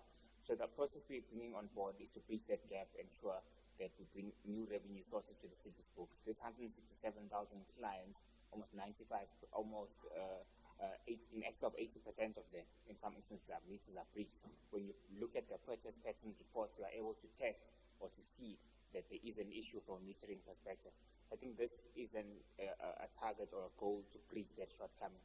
Of course, like we say in Chair, we always incorporate lessons learned from previous errors the city has made.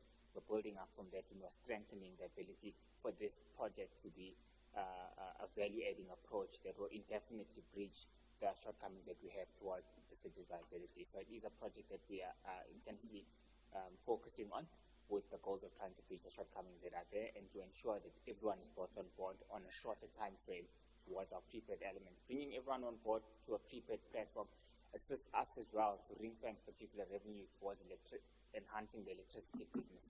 So over and above us focusing on this approach, it is a key element of support that we brought on board towards the trading services of the city in terms of building electricity and energy as a business unit that will be sustainable in reinvesting in growing the city's infrastructure. Thanks, Chair. Thank you. Siam, are you covered? Perfect. All right. No, I think we're on the same page. I don't know, Councillor Tina, your recommendations are ready? Great. Can then pass them on. I'll then read them on record.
All right, I'll read the recommendations on record. It is recommended that 1, increase the awareness and engagement. Bullet number 1, compile reports per watt on qualifying indigents. 2, engage watt councillors with tangible data to enhance implementation. That was bullet number 2. Then recommendation number 2 is that implement credit control measures by doing the following: deregister the indigents who refuse prepaid meters. Bullet number 2 is that enforce control actions of non-compliant accounts. Recommendation number 3 is that improve installation success rate by doing the following, which is bullet number 1. Address challenges causing unsuccessful installations. 2, monitor and enhance acceptance rates post the debt write-off. That was bullet number 2 under recommendation number 3. We're going to recommendation number 4. It says ensure compliance and reporting by doing the following.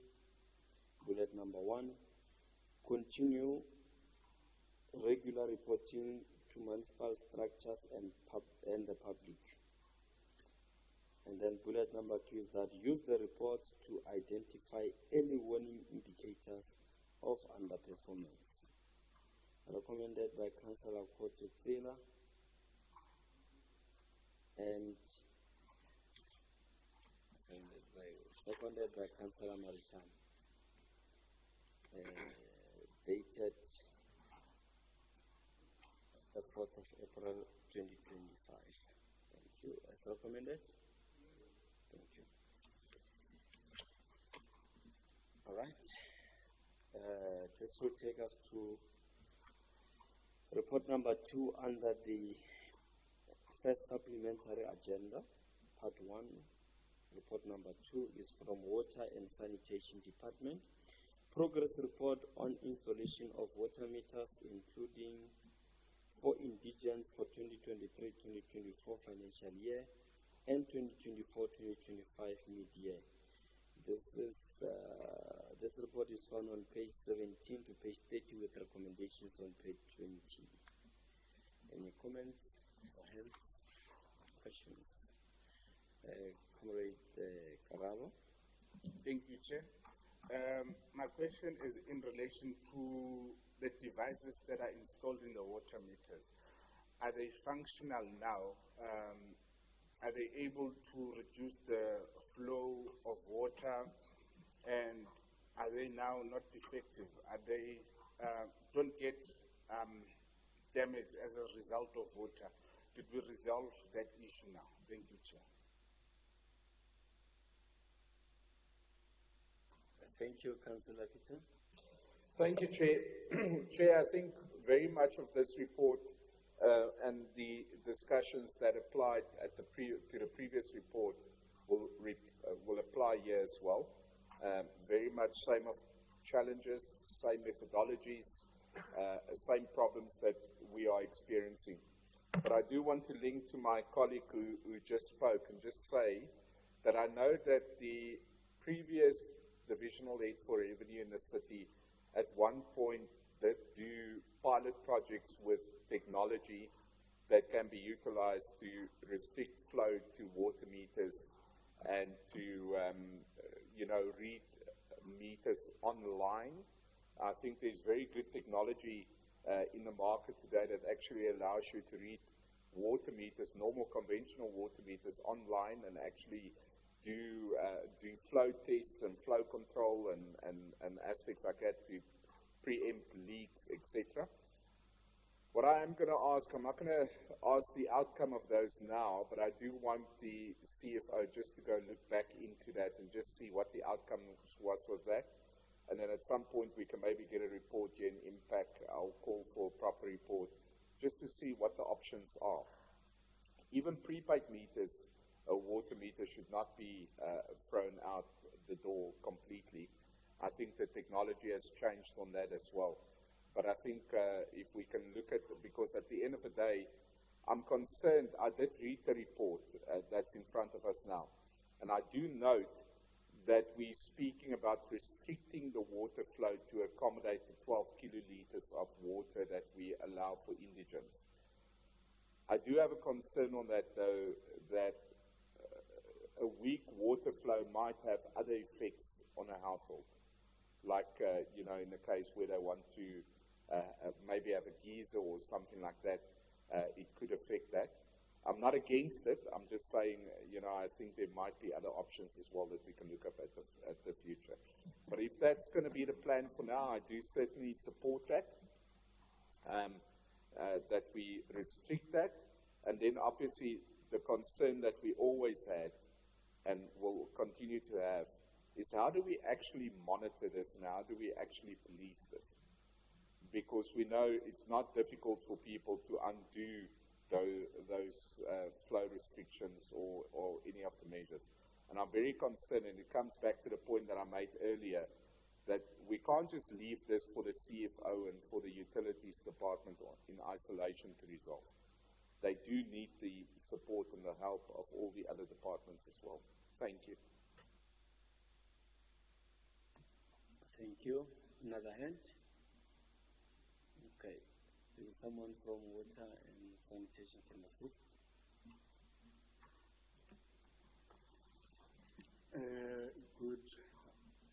Still morning. Good morning, Chair. All protocol observed.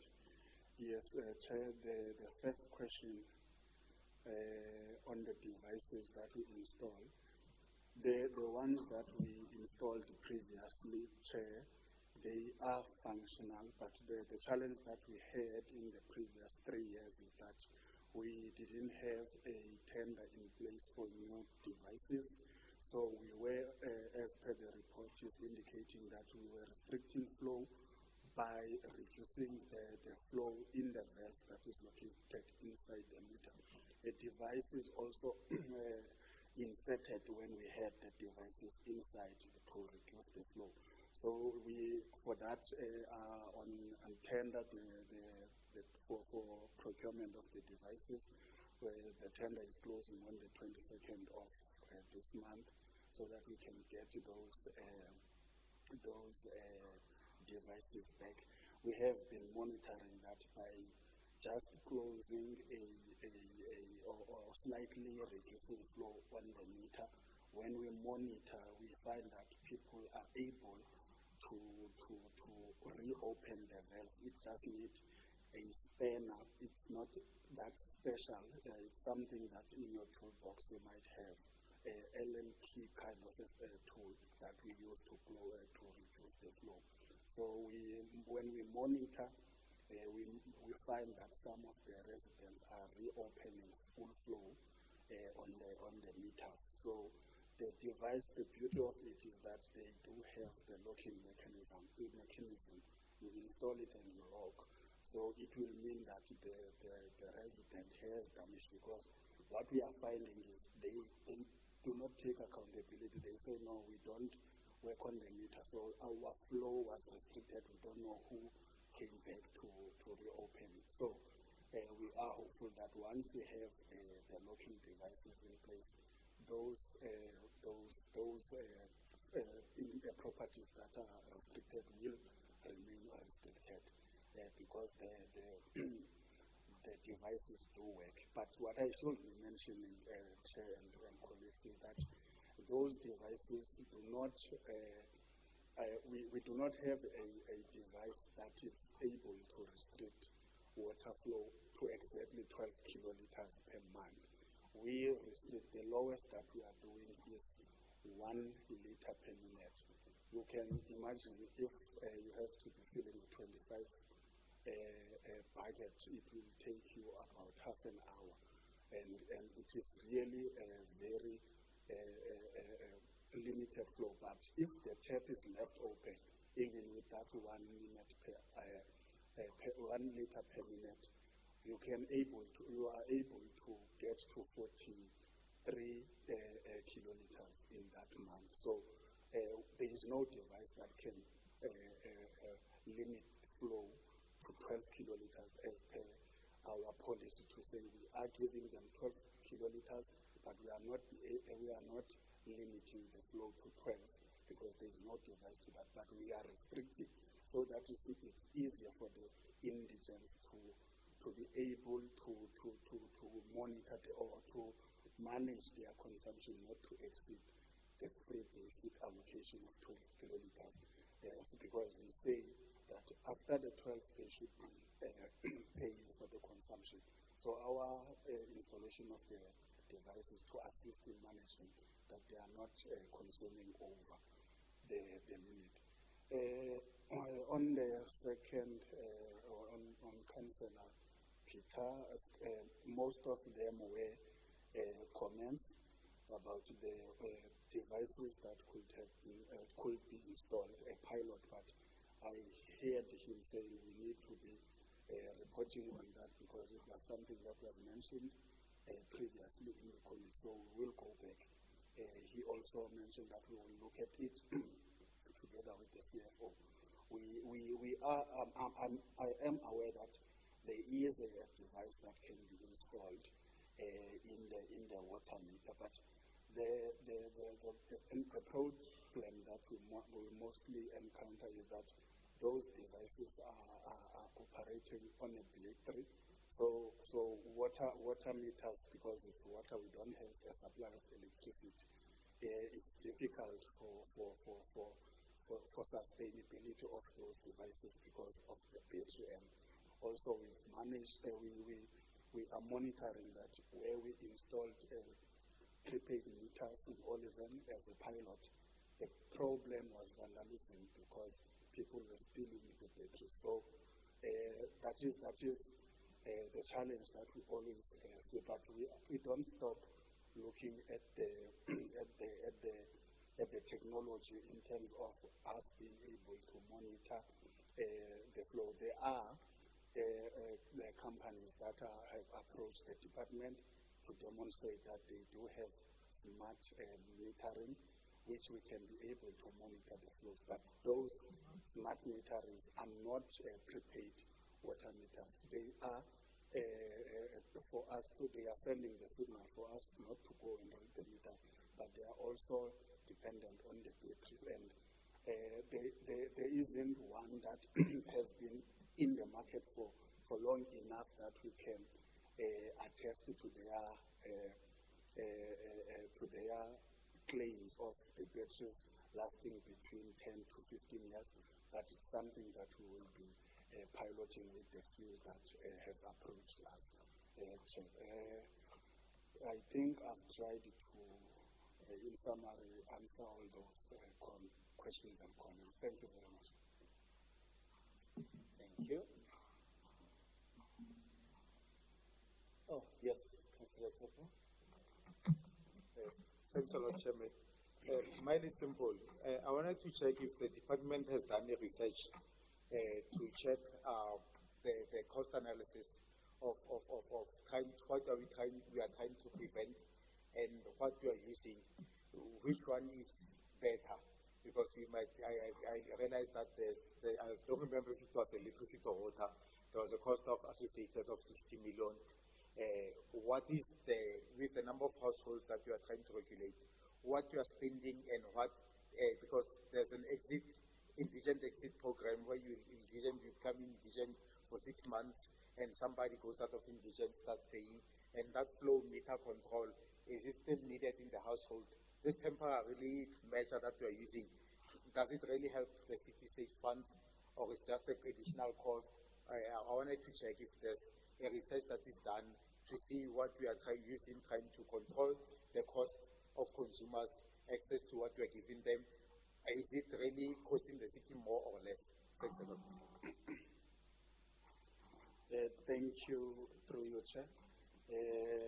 If I get the question correctly, is by installing these devices, are we saving the city any revenue? The answer to that, if my understanding is correct, is yes, Chair, because what we have been monitoring is that over those indigents, there are indigents that are using more than the 12 kiloliters of water, even if we have installed the devices. But it means they have internal leaks. So the flows, like during the night, they do have flows into their toilet system. But let's imagine if there was no device, because the device that I'm saying we are installing is managing to restrict the flow to about 43 kiloliters a month. So if there was, in the absence of the device, there will be full flow into those properties, and we will see that the consumption would have been more yes, the indigents are not always paying. I'm not sure what is the percentage of those that are paying over the 12 kiloliters of water, but if we didn't have a device in place, we would have been, the consumption would have been far more than what we are observing over and above the 12 kiloliters that is given to them. I will stand and maybe because I don't know if I got the question 100% correct, Chair, but that is my agenda. I see the hand of the speaker, so maybe there is a part that I missed, Chair. Thank you. No problem. Chair, just to be clear, I wanted to check the cost installing. Let's say the city spends on one household 2,000 to install that meter, that called device, and the over amount from the indigents in 6 months is 1,500. And the city is spending 500 over. We could just write off that amount. You get what I'm saying? So I wanted the department to do a case study to check is an excess of the amount that we're giving them. In normally, do a case study and just check over a period of indigents 6 months. If indigents in 6 months they have to exit, we put any device. What is the cost of the device? What is the cost of the device over the 6 months? What would be the normal cost of the household added over 6 months? Which one is more or less? Is it almost equal? Is the effort really giving us value for money? And that's what MPEG is about. We have to check value for money. Or are we having a footless expenditure now? Will this amount to a footless expenditure one day or what? So we need to be able to check all those things. As we look into different technology, we need to check the cost of the technology versus what we are trying to correct.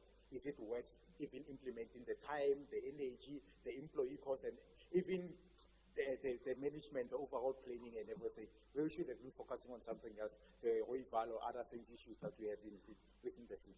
Thanks a lot. Yes, through you, thank you, Chair.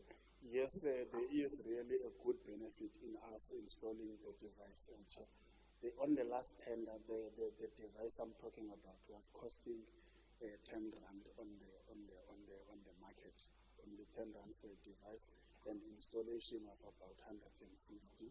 So all in all, it was 160 rands material and labor, because it's just a coin-like device that is inserted into the meter. So there is not a big cost. But if you look at the benefit, that if we don't have that device in place, we easily going the consumption goes more than that 12 kiloliters, some double. And if you look at the amount of the bill for that, it will be the cost of us installing those devices is saving the city, and I don't think it's something that we should not continue doing, because we can see the benefits, even if I cannot be giving the exact figures, but it is very economic for the city to be continuing with the exercise of installing those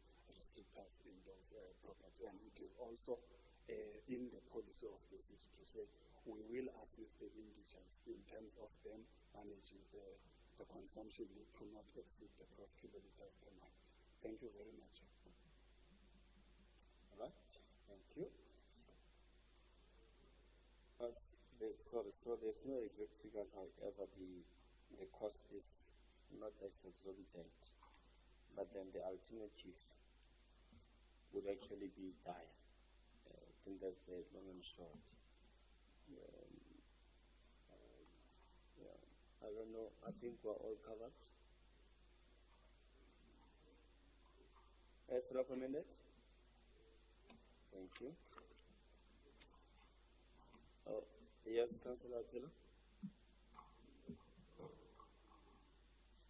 Or you want to make recommendations? Yeah, you're killing me, because it's well,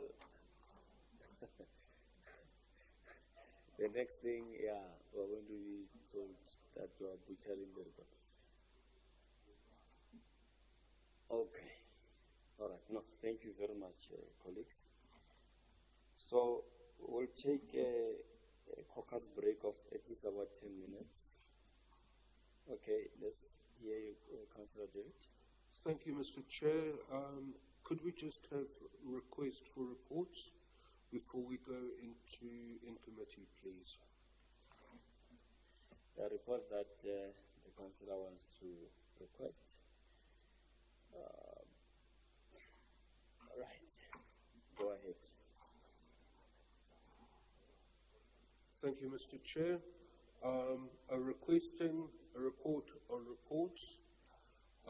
We've had the sight of the brilliant agreement that the City Manager has made with the Auditor General on what the key issues are going to be that will be driven for the next financial year. I have here a request for a report that will tell us which reports we should be looking at to see the progress made. And it's also a request if there's going to be a special report, like we got the Integrity Management Framework report, which is brand new. What other special reports can we expect in the future, and when can we expect them? Thank you, Mr. Chair. Thank you. Is there any other report that colleagues wish to call?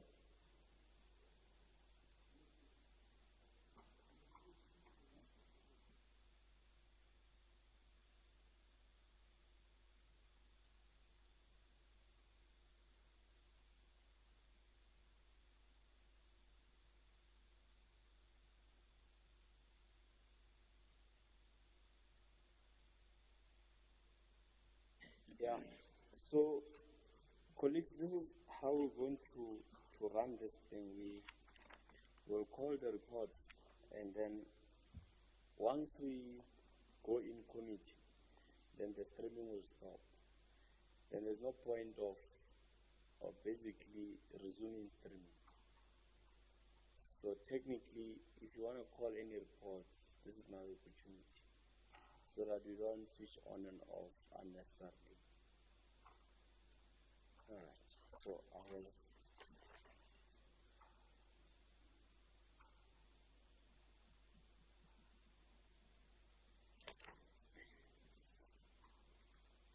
Right, I'll read this on record. The calling of reports for Section 79, Standing Committee and on MPEC.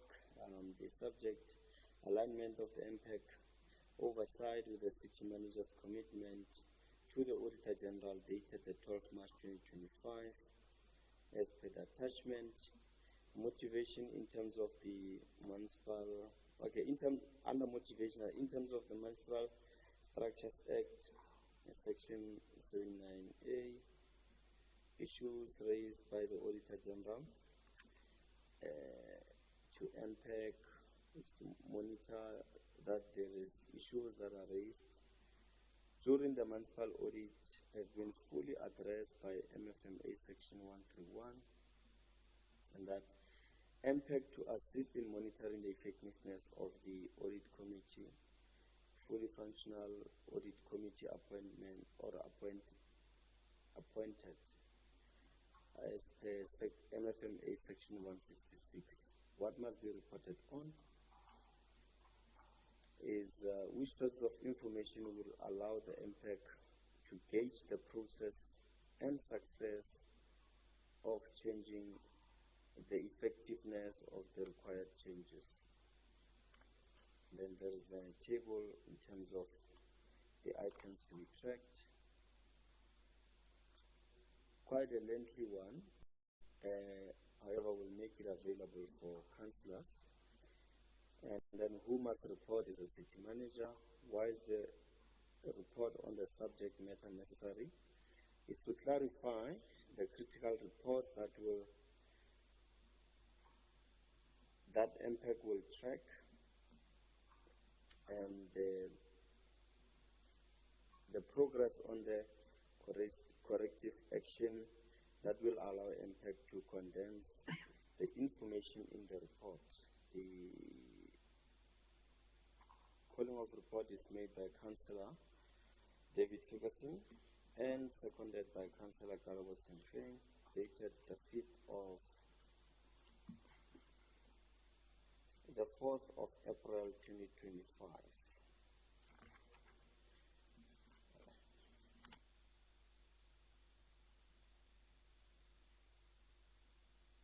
Yeah, thank you. Is there any other report that anyone wish to call? Right, thank you very much. We will take a 10 minutes break to allow the officials to excuse themselves. I think the CM will know who's supposed to remain and so on. And then we will then resume in committee for report number 3 under part 4 of the main agenda item. Thank you.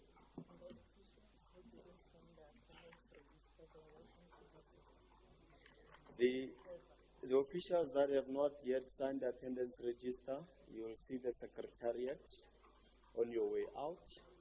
Thank you.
on the number of reports that are, as they have went back, and they keep coming one by one.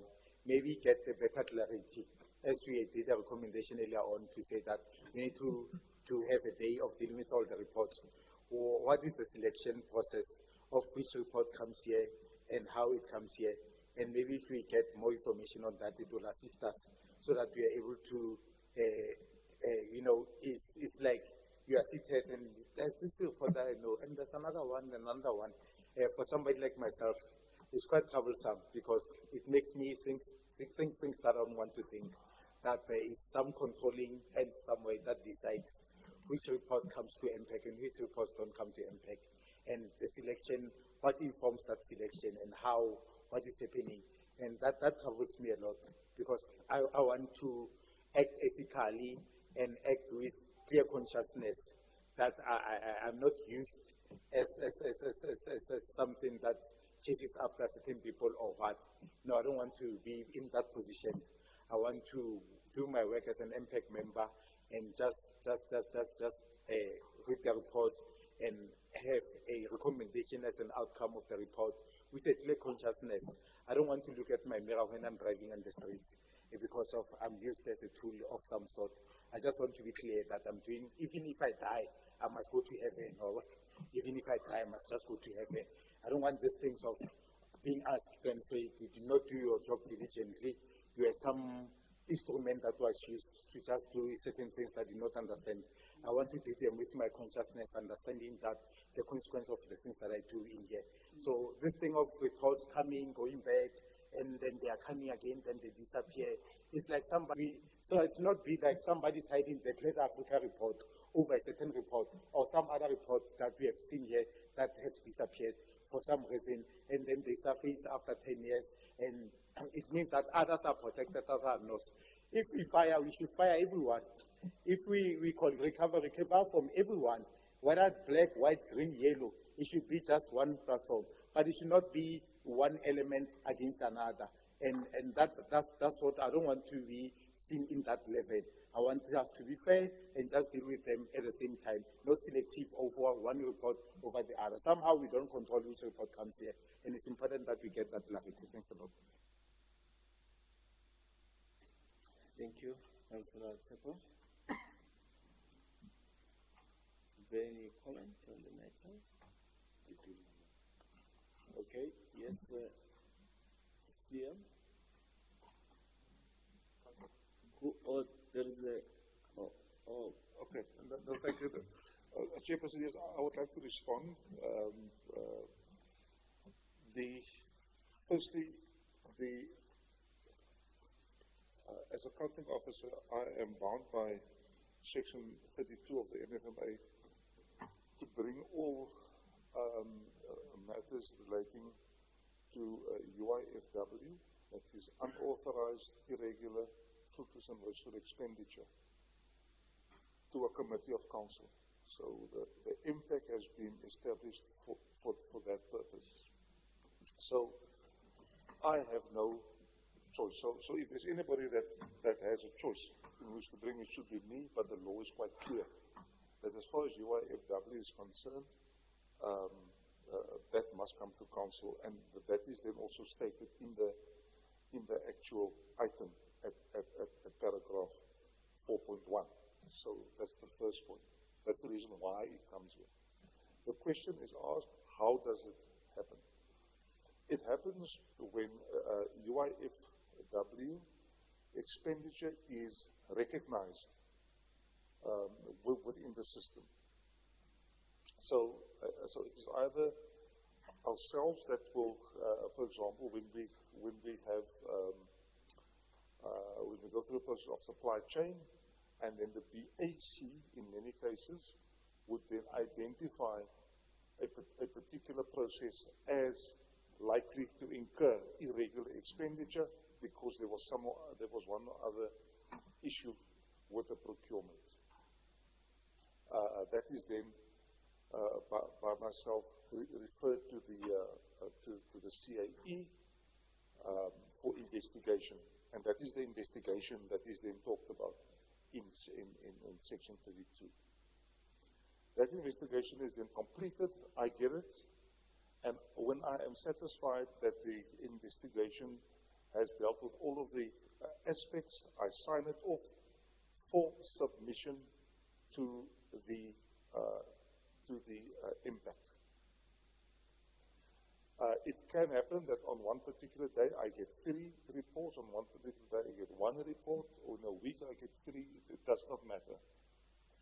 But as they come, I then sign them off for purposes of being processed through the impact, and the impact will then make the decision based on the investigation on whether there is irregular expenditure and whether it is recoverable.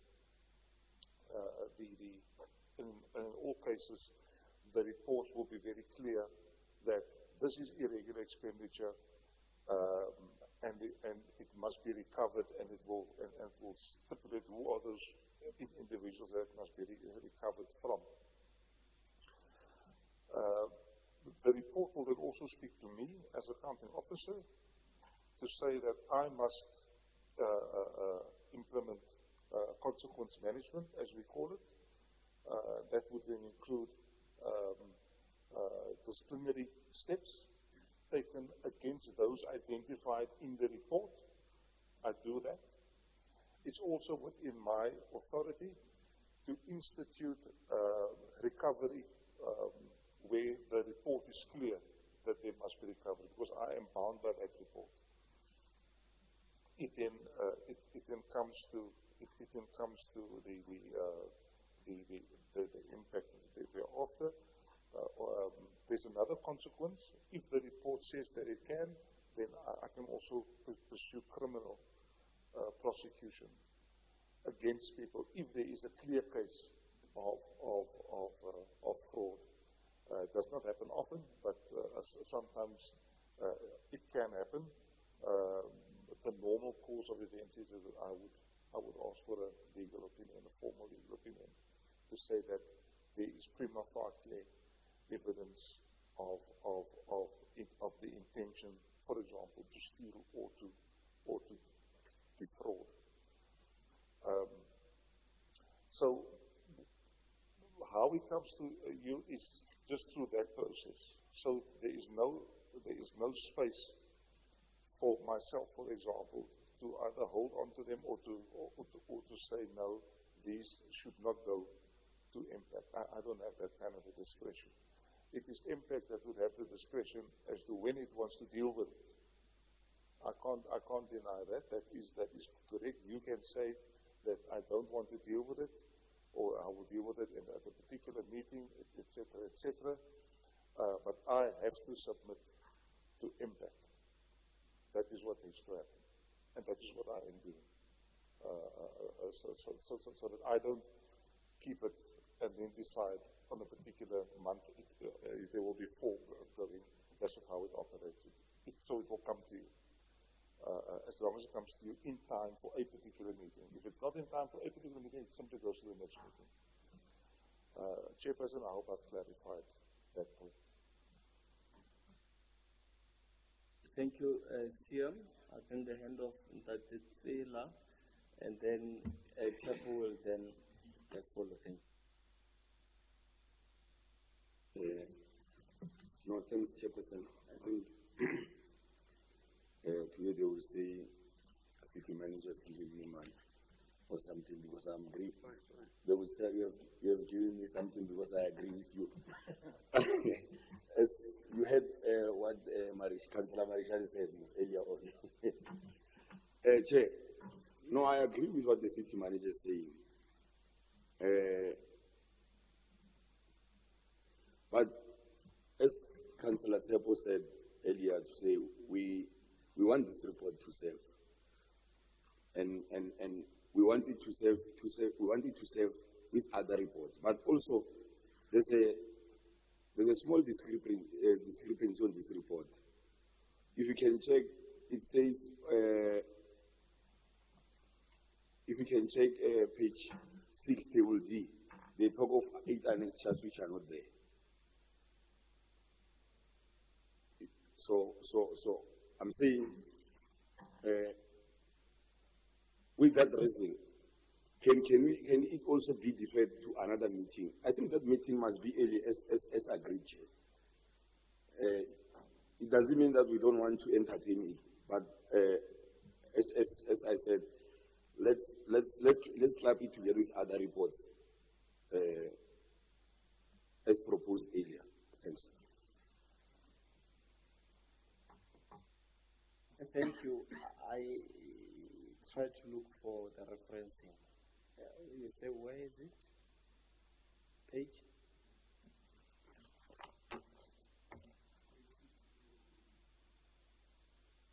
Page 6, table D.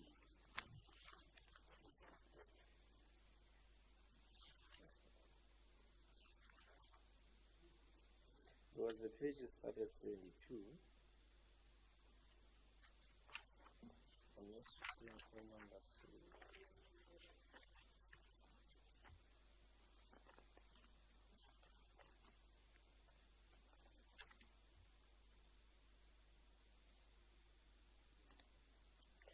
Anyway, we'll come back to, I think, as Councillor Tsepo was recognized, then he can speak, and then we shall clarify maybe. Thank you. Thanks a lot, Chairperson. CM, I understand and I respect the process, and I'm very conscious of the process. The report I'm thinking about were the report that was sent off by the CMs before yourselves, Masabata and the others. They served in this council, they were sent off, we're dealing with them. For some reason, we could not reach consensus, they were withdrawn. To say, let's take them back and we'll discuss them later. And this report, I have them on paper form when we were using paper. It's way back, 2017, 2018, 2019, I think it's 2018 or 2019. We dealt with the whole year dealing with those reports. And those reports, they were withdrawn for some reason, and because of we could not reach consensus, and they keep coming back one by one now. And they disappear, we forget about 3 years, forget about them, they come back, one will come back. This one is one of them. With the same, we understand that the same culprits, they appear in most of the reports, the same group of people. There will be in another report, or there will be those that there's the resurfacing one that we dealt with, that we did recovery on, that included the regional leaders. It was one of those reports. So they come back one by one, like this one. Long time no seen, it resurfaces. You get my point here? And this is what we are talking about, to say that, can we just deal with those reports because they are done, they come not different from and the other time, they had changed the recommendation and the cover law thing, and I had the original one, and I told them I had the original one. It was not the investigating officer who did this report and whatnot. This is misleading. You get my point? And that's how we have been dealing with this report. And I'm saying all these reports that were held in abeyance, they should just be picked out and be dealt with in all fairness that it deserves. They come to this impact, we clean them up, all of them. Investigation is done, they should come to your office, they should bring that box to your office, so to process all of them, send them off, bring them to impact. We deal with them in one day and we finish up with them. Rather than when you are just seated, you say, oh, there comes this report again. I've been seeing it for years. And you just have to do work and try to remember the previous one, where the recommendation they say you meet was the work done. Something is manipulative. Even this one, I can say, as agreed, yes. And later on, I look into my boxes and I come across it and I compare it and I realize, oh, okay, this is not what originally it was, and something fishy has happened here. And that's what I want us to do, so that we don't have this mistrust amongst ourselves. We deal with this report cautiously, openly, and we close them. All right, thanks. I have found it. I think you are referring to the forensic report. Okay. Yeah. Because I was looking into the actual report before us, not necessarily the attachment of the forensic. You still want to speak? Okay. Yeah. Sorry. And also, Chair, if you can check on the second recommendation, it's vague. in terms of recovery. It does not mention whether recovery will be via city manager appointing an attorney on the panels through GLS to litigate, issuing summonses, etc., or not. Unless there is a standard way prescribed by the city to recover.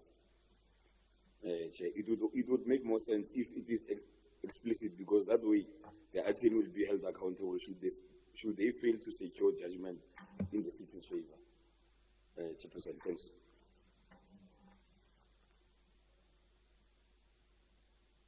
All right, thank you. Yes, Councillor Tennyson. Chairperson, I hear what the councillors are saying, but if you take into consideration, this has been a long outstanding matter, so what's the difference? Why must we delay a decision? It's just one less to consider when the bulk of the reports that's been requested is submitted. It's clear in legislation what the steps are. The city manager explained what he's obliged to do, and obviously this committee is also obliged to adhere to the necessary legal or the legislation in this regard, and we have no choice but to do what has been recommended, and I cannot see why it should be postponed or deferred to a next meeting. If there's anything that's unsure by the councillors, they must clarify it. The city manager has put the case forward and has said this is the finding, and we must deal with it procedurally. Thank you, Chair. Thank you, Councillor Tennyson. Sepo and Zela, maybe. Yes. What's going to happen? You want the CM will come after or after? Okay, that's fine. Thanks a lot, Chairperson. It's the same as two metro officials are found suspects of killing a person. And you are saying that we are dealing with this one while the other one is working. And then at least you do one down and the other one. It's like you are functional in your discipline. It's selective. We are questioning the selectiveness of the matters that come to MPEC. We don't want to be seen as that. We want to deal with every report, because now it's like if I'm having 10 reports that are dealt with, and selectively 3 reports that contains more or less the same name keep coming to MPEC, and others containing different names don't come back. What are you saying? Is there fairness in that? What are we doing? Are we choosing who is the law saying that we need to be selective in who we prosecute? Or are we saying that? I'm saying that all these reports, I've been dealing with the same principle you're using, I've been using for a while. Let's deal with this one, it's one less. Let's deal with this one, it's one less. But today I'm saying we are not dealing with anything unless they all come here. Because I want them all here. I want to deal with all of them, not selectively.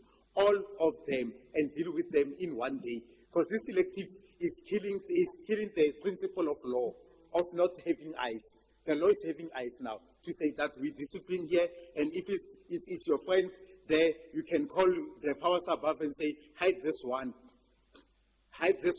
and then we'll deal with this one, hide this one, we'll deal with this one, hide this one. It means that if it contains certain names, then it will not be dealt with. Are we saying that?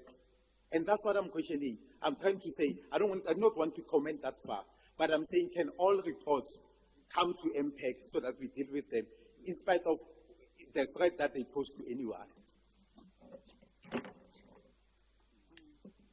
Yeah, thanks. I recognize Dela, you covered. Okay. Councillor Rodney as a Karabo, and then Mazuwate. Thank you. Thank you, Chair. Just a clarity-seeking question, Chair. Is our current issue the issue of these annexes not being attached into the forensic report? In addition to that, that this report came along, are those the two issues that we have here today? Just to get clarity on that, Chair. So there is three. There is three. So there is one on the vagueness on the recommendation, which in the view of Councillor Tsela is a vague recommendation. It does not assist on the process going forward. And then the second one is the attachments. The third one then would be that the discussion that was held on the framework earlier, it was to say that we find ourselves in a situation where there is quite a bit of this report. So to ask for a comprehensive report, which will come and then we deal with these issues, and then the Secretariat get to advise and so on, in line with what was recommended on that. So I think that's where the discussion, as I sum it up from where I'm sitting, in terms of the different input that the colleagues are putting on the table.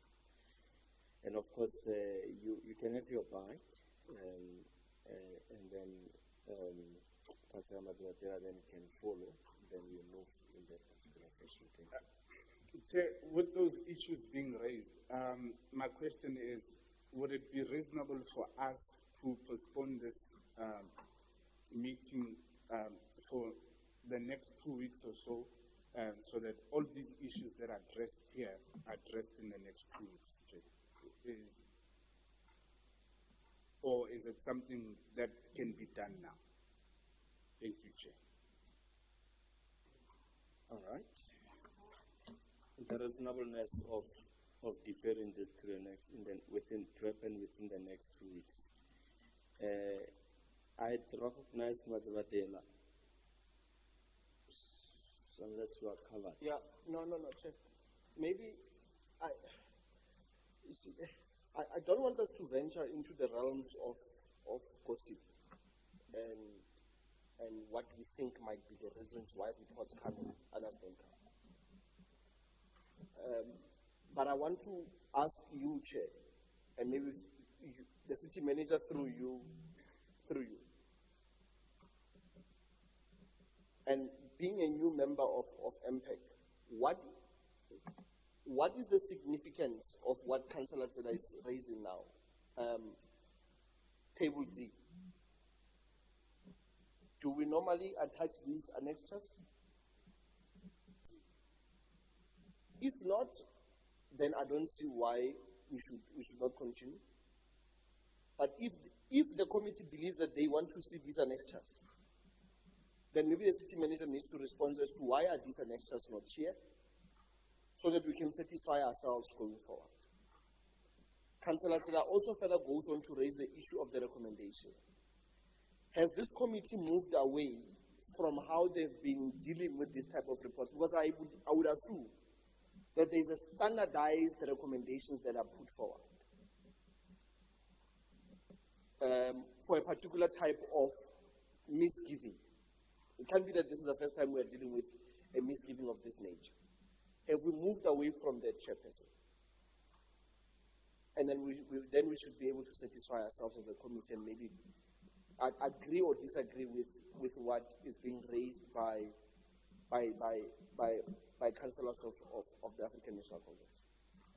Yeah, thank you. We are covered. I think the CM will come in. Okay. Councillor Tennyson before the CM. Thank you, Chair. CM.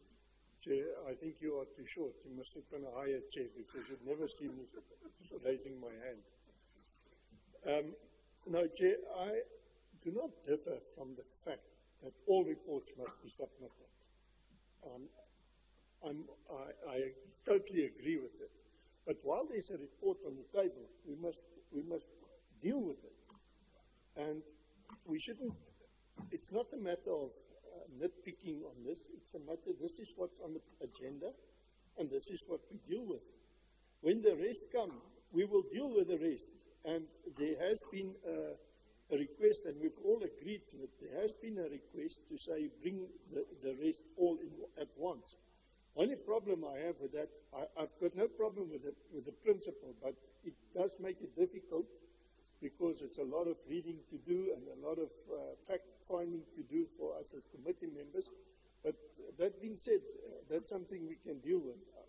My issue is why must we postpone when there's facts in front of us? And also in respect of the comment that was made, it's vague. If we look at this report on the annexure, on the actual forensic report, just the very last point before the recommendations, it's very clear what the finding is. It is our considered view that the BC members must be held liable for the irregular expenditure because they recommended and blah blah blah. So it's clear just from that already what the finding is, and then they go and put the recommendations that I think it's recommendation 3, where they say at the end, then it's numbered 80 on page 26. Impact recovered an amount of 1.588 million irregular expenditures as per the MFMA. So that's all we are doing. We are adhering to their recommendations. Thank you, Chair. All right. Thank you. Siam? Thank you. I will try to speak as directly as possible. Maybe just to check something. My apology once more, Siam. Just yes. Just so that as you respond, you can comprehensively deal with the issue. The letter speaker makes reference to the third recommendation. I only see 2 in the report. Yeah, it exists not. The third recommendation on page 81. It exists not. It is not. Chair, I actually referred to the recommendations on the forensic report itself, not on the report. Oh, on the attachment. All right, on the attachment. Okay, thank you. But I had to say page 80. Yeah, but number 80. Okay. Oh, the page was 26, but number 80. Okay, I think that's where the confusion was. Thank you. It's all right. Then you are clarified, Councillor Marchane and myself, of course. Yes, Siam? Okay, thank you. As I've indicated earlier, just to make sure that we are all on the same page, there's a report that we get is the investigation report. That is the investigation report. That's the one that I get first. That's the one that I sign off. And in that report, which is an annexure A to the item. So annexure A to the item, you'll see there on page 81, Chairperson. Mm-hmm. Yeah. So if you were to click on that one, then you would come to the forensic report. And in that forensic report, there are the recommendations directed at me. So the forensic report is a report that I request through the GIR, and they then recommend to me. And then I only take out of that report what must come to impact in this item. And the only thing for impact to confirm is that there must be an amount recovered as per the second recommendation on page 82 of the item. Oh, sorry, of page 81, page 81 of the item. So page 81 of the item comes to impact, because impact must now, as a committee of council, recover an amount that was identified in the investigation. That's how it works. So that is the only decision that impact must then make, that yes, we will recover that amount of 1.5 billion. And that is why that recommendation is phrased in that way. Impact must recover an amount, so impact will go to council and say, we agree, must be recovered. That's what it says. That's what it says. The rest of the stuff is for me. The disciplinary is for me, because that very same report also says there must be discipline. But that decision to discipline is not with impact. It is for me, as per that investigation report. That's why I made that point that I am bound by the investigation report. What my colleagues, maybe my predecessors have done, perhaps they have not done it this way, perhaps they've ignored it or whatever. I can't comment on that, and I don't want to comment on that. So then, as far as that attachment, there are also attachments to the investigation report. You can imagine the amount of documentation that the investigators had to go through in order to reach their conclusions. Those attachments of the investigation report, they are never brought to MPAC, because MPAC is not required to be a tribunal to decide on the legitimacy or otherwise of that. The only thing that is important for purposes of MPAC is that there is an investigation report and that there are recommendations. Firstly, there are findings. Actually, there were conclusions, then findings, and then recommendations in the investigation report. And that is all that is required for purposes of impact, that there was an investigation. Then the issue then of the many reports. If I can just start with this one, Chair, just so that it is clear. This particular investigation report was commissioned towards the end of last year. So it is not something that was commissioned some time back and then it came to impact and then it was referred back for some reason. This particular one was originated from a backlog. When I came here, there was a magnificent backlog of investigating, of cases that had to be investigated, that was identified by the AG. And the AG already identified this way back, as you can see, there in 2018, 2019, somewhere there, 17, 18, 19, during that time. That was then investigated. This particular, I'm talking about just this item. I'm not talking about anything else. So this item was in one of very many that I was then obliged to go and investigate. I've done that, and that investigation was then, as I said, commissioned towards the end of last year, at around November. If you read the investigation report, then you will see that. That's what I'm talking about now. When was it commissioned? And then it followed that route that I have explained to you.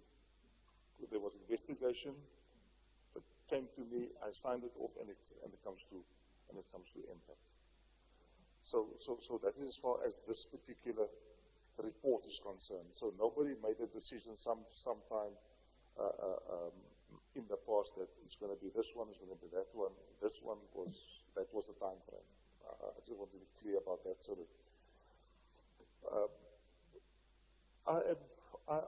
as I've indicated also lastly, as far as the Benny reports are concerned, all of those reports that were referred back, or if they were not investigated, they are currently under investigation, and we can bring them. There can be a dedicated day that whatever we have completed up to then can then come to impact. There, however, is no guarantee that all of them, that the whole lot, that the entire backlog would have been done by a certain time in this particular financial year. That there is no guarantee. There's just no guarantee. We have, so what we are doing is to bring it to you one by one. If it's 3, then it's 3. If it's 1, then it's 1. Last time I think there were about 4. If you can recall, it was about 4. So so we can do it that way. With my only caveat is going to be that at some stage there must be a cutoff, because we also want to reach a certain stage where we have a significant amount of UIFW dealt with, either recovered or written off or whatever the case may be, so that can go into our financial statements. Because that's also what I am doing. As an accounting officer, I must treat, they call it treat, I must treat all of those UIFW. And I don't want to run out of time. That's the last thing. I don't want to come to June and then we have 20 cases and we can't complete it and it must go to council and so on. I was there before, and I know the pressure that is on the committee. And we, in fact, we had to sit, I think Councillor Marish, Councillor Gatti, you were there. We had to sit on 2 occasions shortly after each other to just deal with those. So I have no problem with it. We can have a dedicated in-committee meeting, and we can set up the times. That's not an issue. But there is also nothing stopping us from bringing those to you. In fact, I would like to get it off my desk, so it will probably end up somewhere in your office. So these are the reports, and I will just give it, because I do not want to be in a good position where, as a accounting officer, I did not submit it to you. So whenever I get it, I promise you, I will submit it that day via the GAR, so that there are no issues.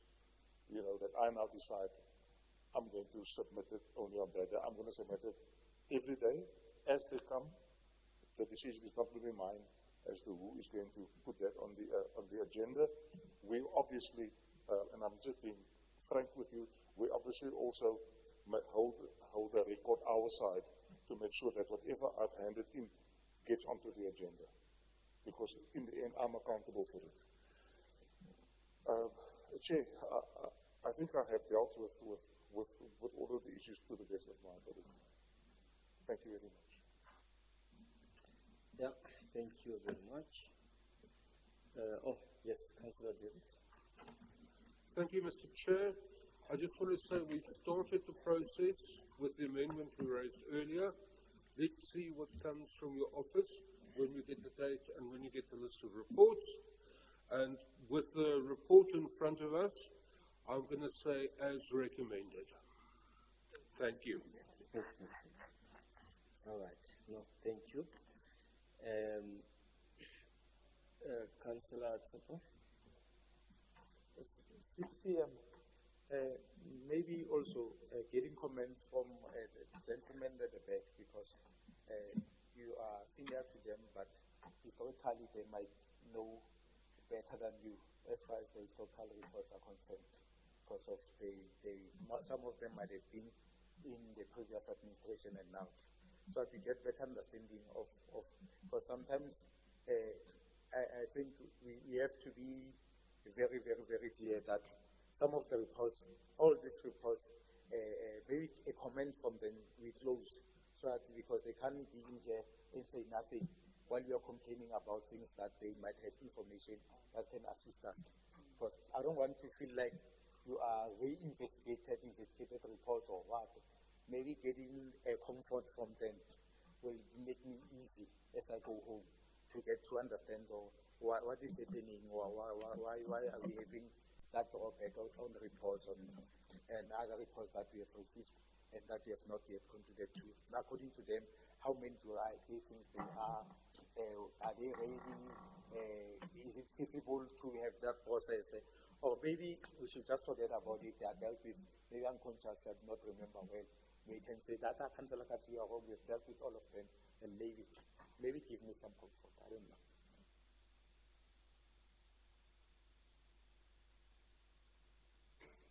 Yeah, thank you, Councillor Tsepo.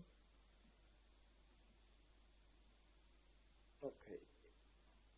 Is there someone who? I think Councillor Tsepo wanted to have a comment from You will then be the CAE. from Chair, or that was my understanding. Okay, thank you. Let's proceed. Chair, thank you so much. Chair, the city manager has covered quite a number of questions, but maybe also to add that the report presented in front of you is as a backlog which the city manager has spoken about. You'll recall, councillors, that the UFW is reported in the AFS or in the annual financial statements. When we opened when we closed the 23-24 financial year, we're sitting with about 13 billion rands of UFW, which marks us to be the highest in the country, if I'm correct, in terms of the UFW balance. And it doesn't look good at all. The city has a strategy to reduce the UFW, which is requested and must be communicated timelessly to National Treasury, to COPTA and all the statutory institutions, which we do report from time to time. And I remember in November, National Treasury requested from the city manager in terms of what is the city manager doing to reduce the UFW that the city is sitting with. In that response, the city manager indicated that he has put measures to reduce the UFW by at least 2 billion rands. That was in November then. However, the city manager has put to me that this UFW must become something of a history, which the same message goes to the CFO, because on my part is to investigate the UFW, which is already reported in the AFS. However, on the part of the CFO, it is to prevent the occurrence of UFW cases going forward. And it is the commitment that we've made to all stakeholders. We're making that to yourself, to the council, that the city is serious about reducing the UFW and make this UFW to be something of history in the city. Now, in doing so, councillors, looking at the balance, opening balance of 13 billion rands that the city had, we then allocated, because earlier on in the IMF, maybe in the Integrity Management Framework report, you have seen my report indicating the capacity constraints. I then allocated these to the service providers who are assisting me in terms of investigating UFW, and the work of investigation underwent, and this is the outcome. So this is the UFW which was reported in 2018-2019 annual financial statements. It covers the period of a tender which covers 18-19, 19-20, 21, and maybe 22, if I'm correct. But the information is in the report. The challenge that we are running through yourselves here is that if we are to wait for a certain period where we say all reports must be discussed, it's threefold. Number one is that the investigations are not running parallel. They are not running all at once. You'll have one investigation which is sitting at planning, one sitting in execution, one sitting at finalization, and one maybe sitting with the challenges of, witnesses not coming on board for the interviews. And that's one of the areas which we find ourselves taking long in finalizing the cases, because you need to give the right to reply to someone who's alleged in the investigation, and that's what the law says. Now, if we are also, so the other challenge that we are sitting with is the legal risk of prescription, that if we are to wait for a certain time to present reports, the report which has been concluded, as every day is passing by, the city might be running a risk of inability to recover, or the matter will have prescribed by the time it is taken to court. But also, The other risk is that with council sitting once a month, if we are to say we are waiting for this certain period to take all matters to yourselves, these matters still have to go to council for approval. And by the time the matters get to council and be approved, we're running another risk of these matters have to be updated in the annual financial statements, which on a periodic basis, the CFO has to present that to council through various committees and ultimately to National Treasury in terms of what is it that the city is doing to reduce the UIF term. So it's not about at the end how much you've reduced. It's periodically as to what or how much is the city reducing the UFW. And I want to believe that that has an impact in terms of the allocation of grants to the city in terms of saying, you are not serious about reducing UFW because in the whole 9 months of the period, of the financial period, you have not reduced anything or you're not showing any reduction in the AFS. And also you see that will have a very big impact in not just on your work as MPEC, but on the entire credibility of the city to say we're not moving in terms of clearing the UIFW cases or matters. Sam, you're correct. The annexures, by tradition, we don't include them in the report for any purpose, or maybe to be particular, Sam, as you said, that some of the annexures might be 1,000 pages, just one annex. And now if you are to include annexures in the report, then you're making the report to be so big. However, CM, we present annexures on request. And as you said, this is not a tribunal committee. As a result, we don't present the annexures to this committee because it's not a tribunal. However, we do present those annexures to group legal services if they are dealing with recovery, to group human capital, specifically the labor relations, when disciplinary processes is taking place. So there's no information which has to be hidden or distorted. And also I must give comfort to councillors that there is no such a thing of saying we're reporting on these officials and these officials are not reported. And as you can see, there is a backlog which we're clearing, and other reports are still coming, but I cannot give guarantee in terms of when, because I may not be able to direct investigations in terms of saying investigations must be concluded by 30th of April. Why? Mostly and mainly because of the reasons that I've given, such that witnesses, some of them, when we call on them to come and testify, someone book oneself in hospital, and we can't go to the hospital with investigators and say, we're here to interview. We need to allow witnesses to come back and recover. When recovered, then come back and provide answers or maybe assist investigation in terms of the investigation further. See, and I know that I'm taking much time, but I'm trying to give comfort to the councillors in ensuring that we are not.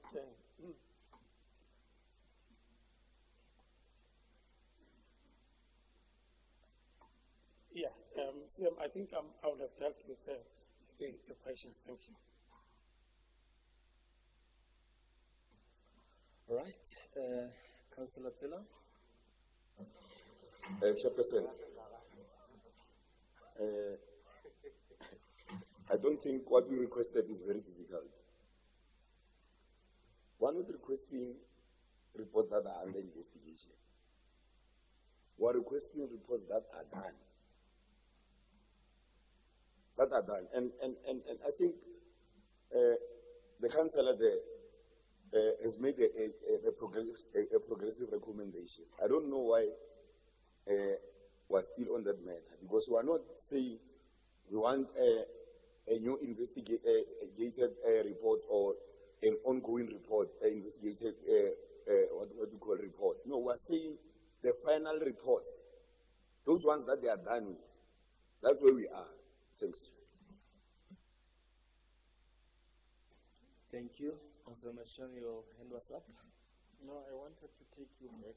Earlier on, Councillor Malisera made a very progressive recommendation, and it was followed by Councillor Fakalse. Then another discussion ensued without us pursuing those proposals.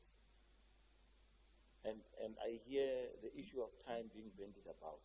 We don't have a problem as members of the committee unless, and we're getting a sense of what needs to happen going forward. You can even reduce the 2 weeks to a week.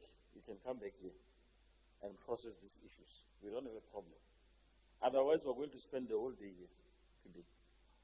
Because I know members of committees, another one is going to come with another angle. It's going to take us forever to get discussions and so on and so forth. So let's just clear this thing and get it out of the way. We can come back here in a week's time. I don't think we will have lost anything. Then we will process these issues. I think we'll still be within the time limits in terms of reporting back to council and doing all those things, so that we can satisfy all members of this committee. We don't leave any behind in terms of the work that we're doing. I'm seated here. Councillor Matlo, he's been struggling to get the report. I just give it to him now. And it's because I was asking to say, but you seem to be in the dark. I just shared the report with him now. So it's that kind of a challenge, Chair. So we can go, give further treatment, and we'll come back in the next week or so, like councillors have suggested. Then we give treatment to this report, and everyone is satisfied in this committee. Councillor Tsepo, I'll come to the side, colleagues. Thank you. Like Chairperson, I just give up. I realize that I'll never get the answers that I want. And you know, part of research is being able to ask questions so that we get evidence. What I'm saying is hearsay. It's still hearsay because of I'm investigating, and I'm an investigating committee. When I suspect something, I have to ask questions. And when I get answers, that answers will be an outcome of a research of realizing what happens. Even this forensic investigation, all they do is they ask questions and people answer. And as far as the historic report is concerned, I give up for today. I'll never get the answers that I want for today. And maybe postponing to the next earlier date will give people a chance to refresh their minds and be able to come up clearly, do their own research, dig deeper into those documents, try to find the things that I'm talking about, get to see how many reports reached MPEC that were concluded and that were not concluded, and maybe there are 3, maybe there are 4, maybe there are 2, and make sure that they all save, and we make sure that there's no report that was concluded that is sitting somewhere in somebody's desk somewhere or in the computer somewhere that does not save here. And I think maybe giving them time, maybe they came unprepared, they wanted to deal with one report, and going back home, taking few steps back in order to take 50 forward can assist us as a committee. Because where we are now, we are having many challenges and comfortabilities of dealing with these things. I don't mind, I don't have any interest. Whether we continue with this report today, I respect the comment of the CM that this is new. But it might be new to him or to find that it was investigated before and disregarded or what, I'm not sure. But I'm trying to find out. And that is my purpose of being part of this committee. I need to find out and protect the integrity of this committee. And so that when we move at this committee, we move in the direction that will be in our conscience, will be clear, we'll be able to sleep at night. And that is my input. Whether forward or backward is not that important. What is important is that we get to the bottom of doing the right things. We have been in this position too many times before. I'll repeat. We have been in this position too many times before. Let's deal with this one, we'll get other ones. Let's deal with this one, we'll get other ones. And it's a norm now. It's business as usual. and we're not doing anything about it. It's a norm. We might prepare for this report, and we can hear that we are resolving for a day. And we are already having excuses that that day will never happen. From the responses, I'm hearing that that day will never happen. Reports don't come at the same time. They might not be read. And we are specific. We want those done reports. We want that report that we concluded that safe here, that was signed off by some city manager, Masavata. There was ones who were signed by Masavata that were taken back. There were ones that were signed by previous acting city managers that came here. They were signed off. They went back. And we are saying that check if they served. Maybe they throw them into by the window and I never observed them. We said this approved. I don't know. Maybe they did serve here. But I'm saying, can we find out and deal with all those reports, clear them up? But the reason why we are still staying at 13 billion is because of these old reports. Nothing new. Most current are still few, but it's this historic report. All these historic reports, if we deal with all of them and conclude them, then we'll be better off. Right, thank you. We'll start with Garabo and then proceed to Rodney. Thank you. Thank you, Chair. So considering those three issues that councillors raised, the city manager addressed, I don't see no reason why we should not continue with this report, and we can always come back next week to deal with Glad Africa's Chair. Thank you.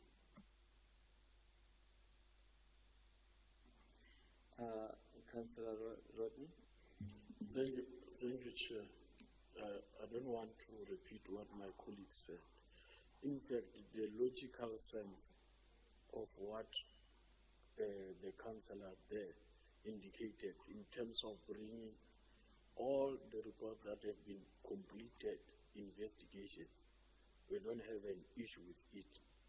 They can bring them, you can convene a meeting. In fact, we dealt with this approach previously, if I recall, David, during Kolo's time. We met in the office of CM.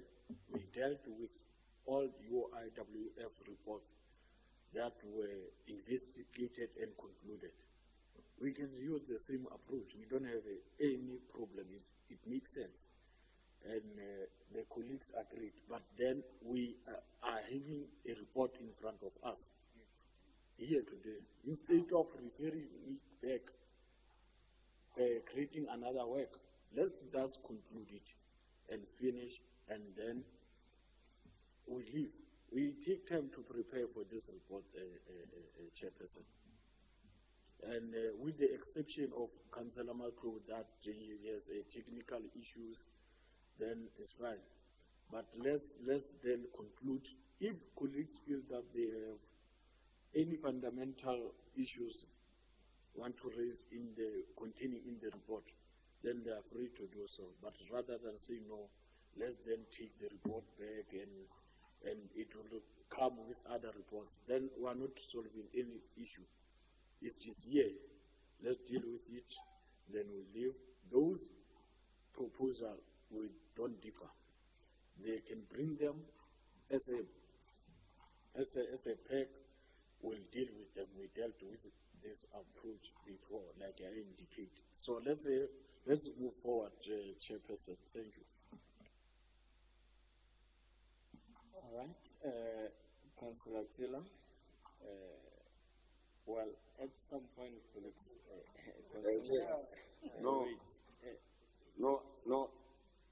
I'm tempted, man.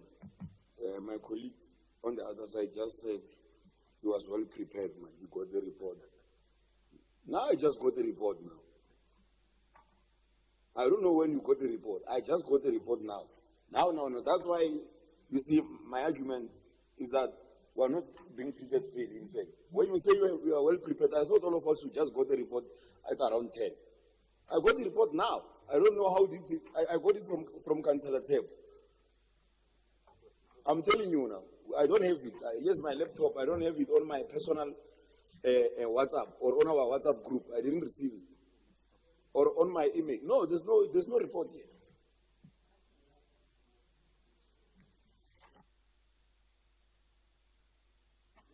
All right, colleagues. That's fine. At some point, we have to move forward and then agree on what is the way forward on these issues.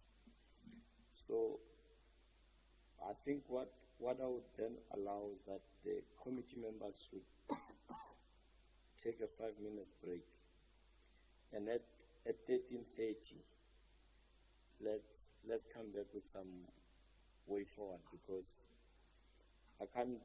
We can't keep on rehashing the same arguments for the longest of time. So we need to then decide on what is the way forward. In general, I am a person that prefers consensus as the order of the day, but you don't want to find ourselves now voting on issues, even a simple issue whether the report is entertained or not. So if we may come back at least at around 13:30, then we proceed. Thank you.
All right, thank you very much, colleagues.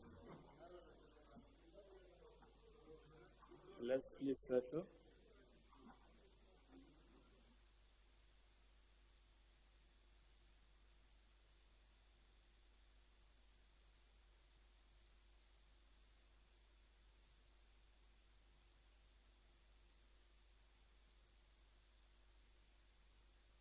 All right. No, thank you very much. Colleagues, just wait to be briefed now in terms of if you guys have got consensus on this issue and the approach so that we are able to move forward.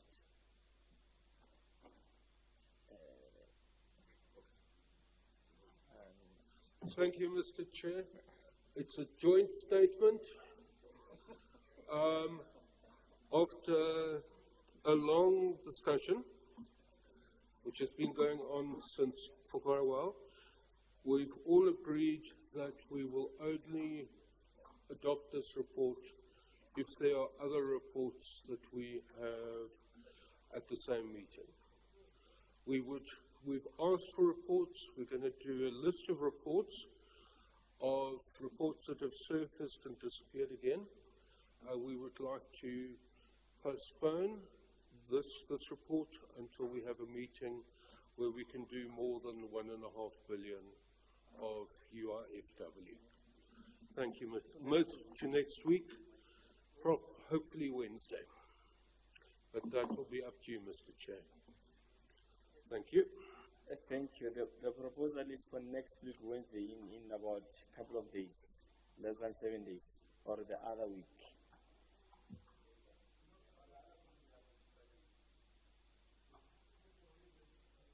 Oh, okay. All right. So formal communication then will be issued, and then the office of the CM plus our office then will have to be in touch to try and get a proper understanding of which other reports are still hanging that have been concluded that needs to come before us quickly, and then we proceed in that fashion. Thank you very much. The meeting is adjourned.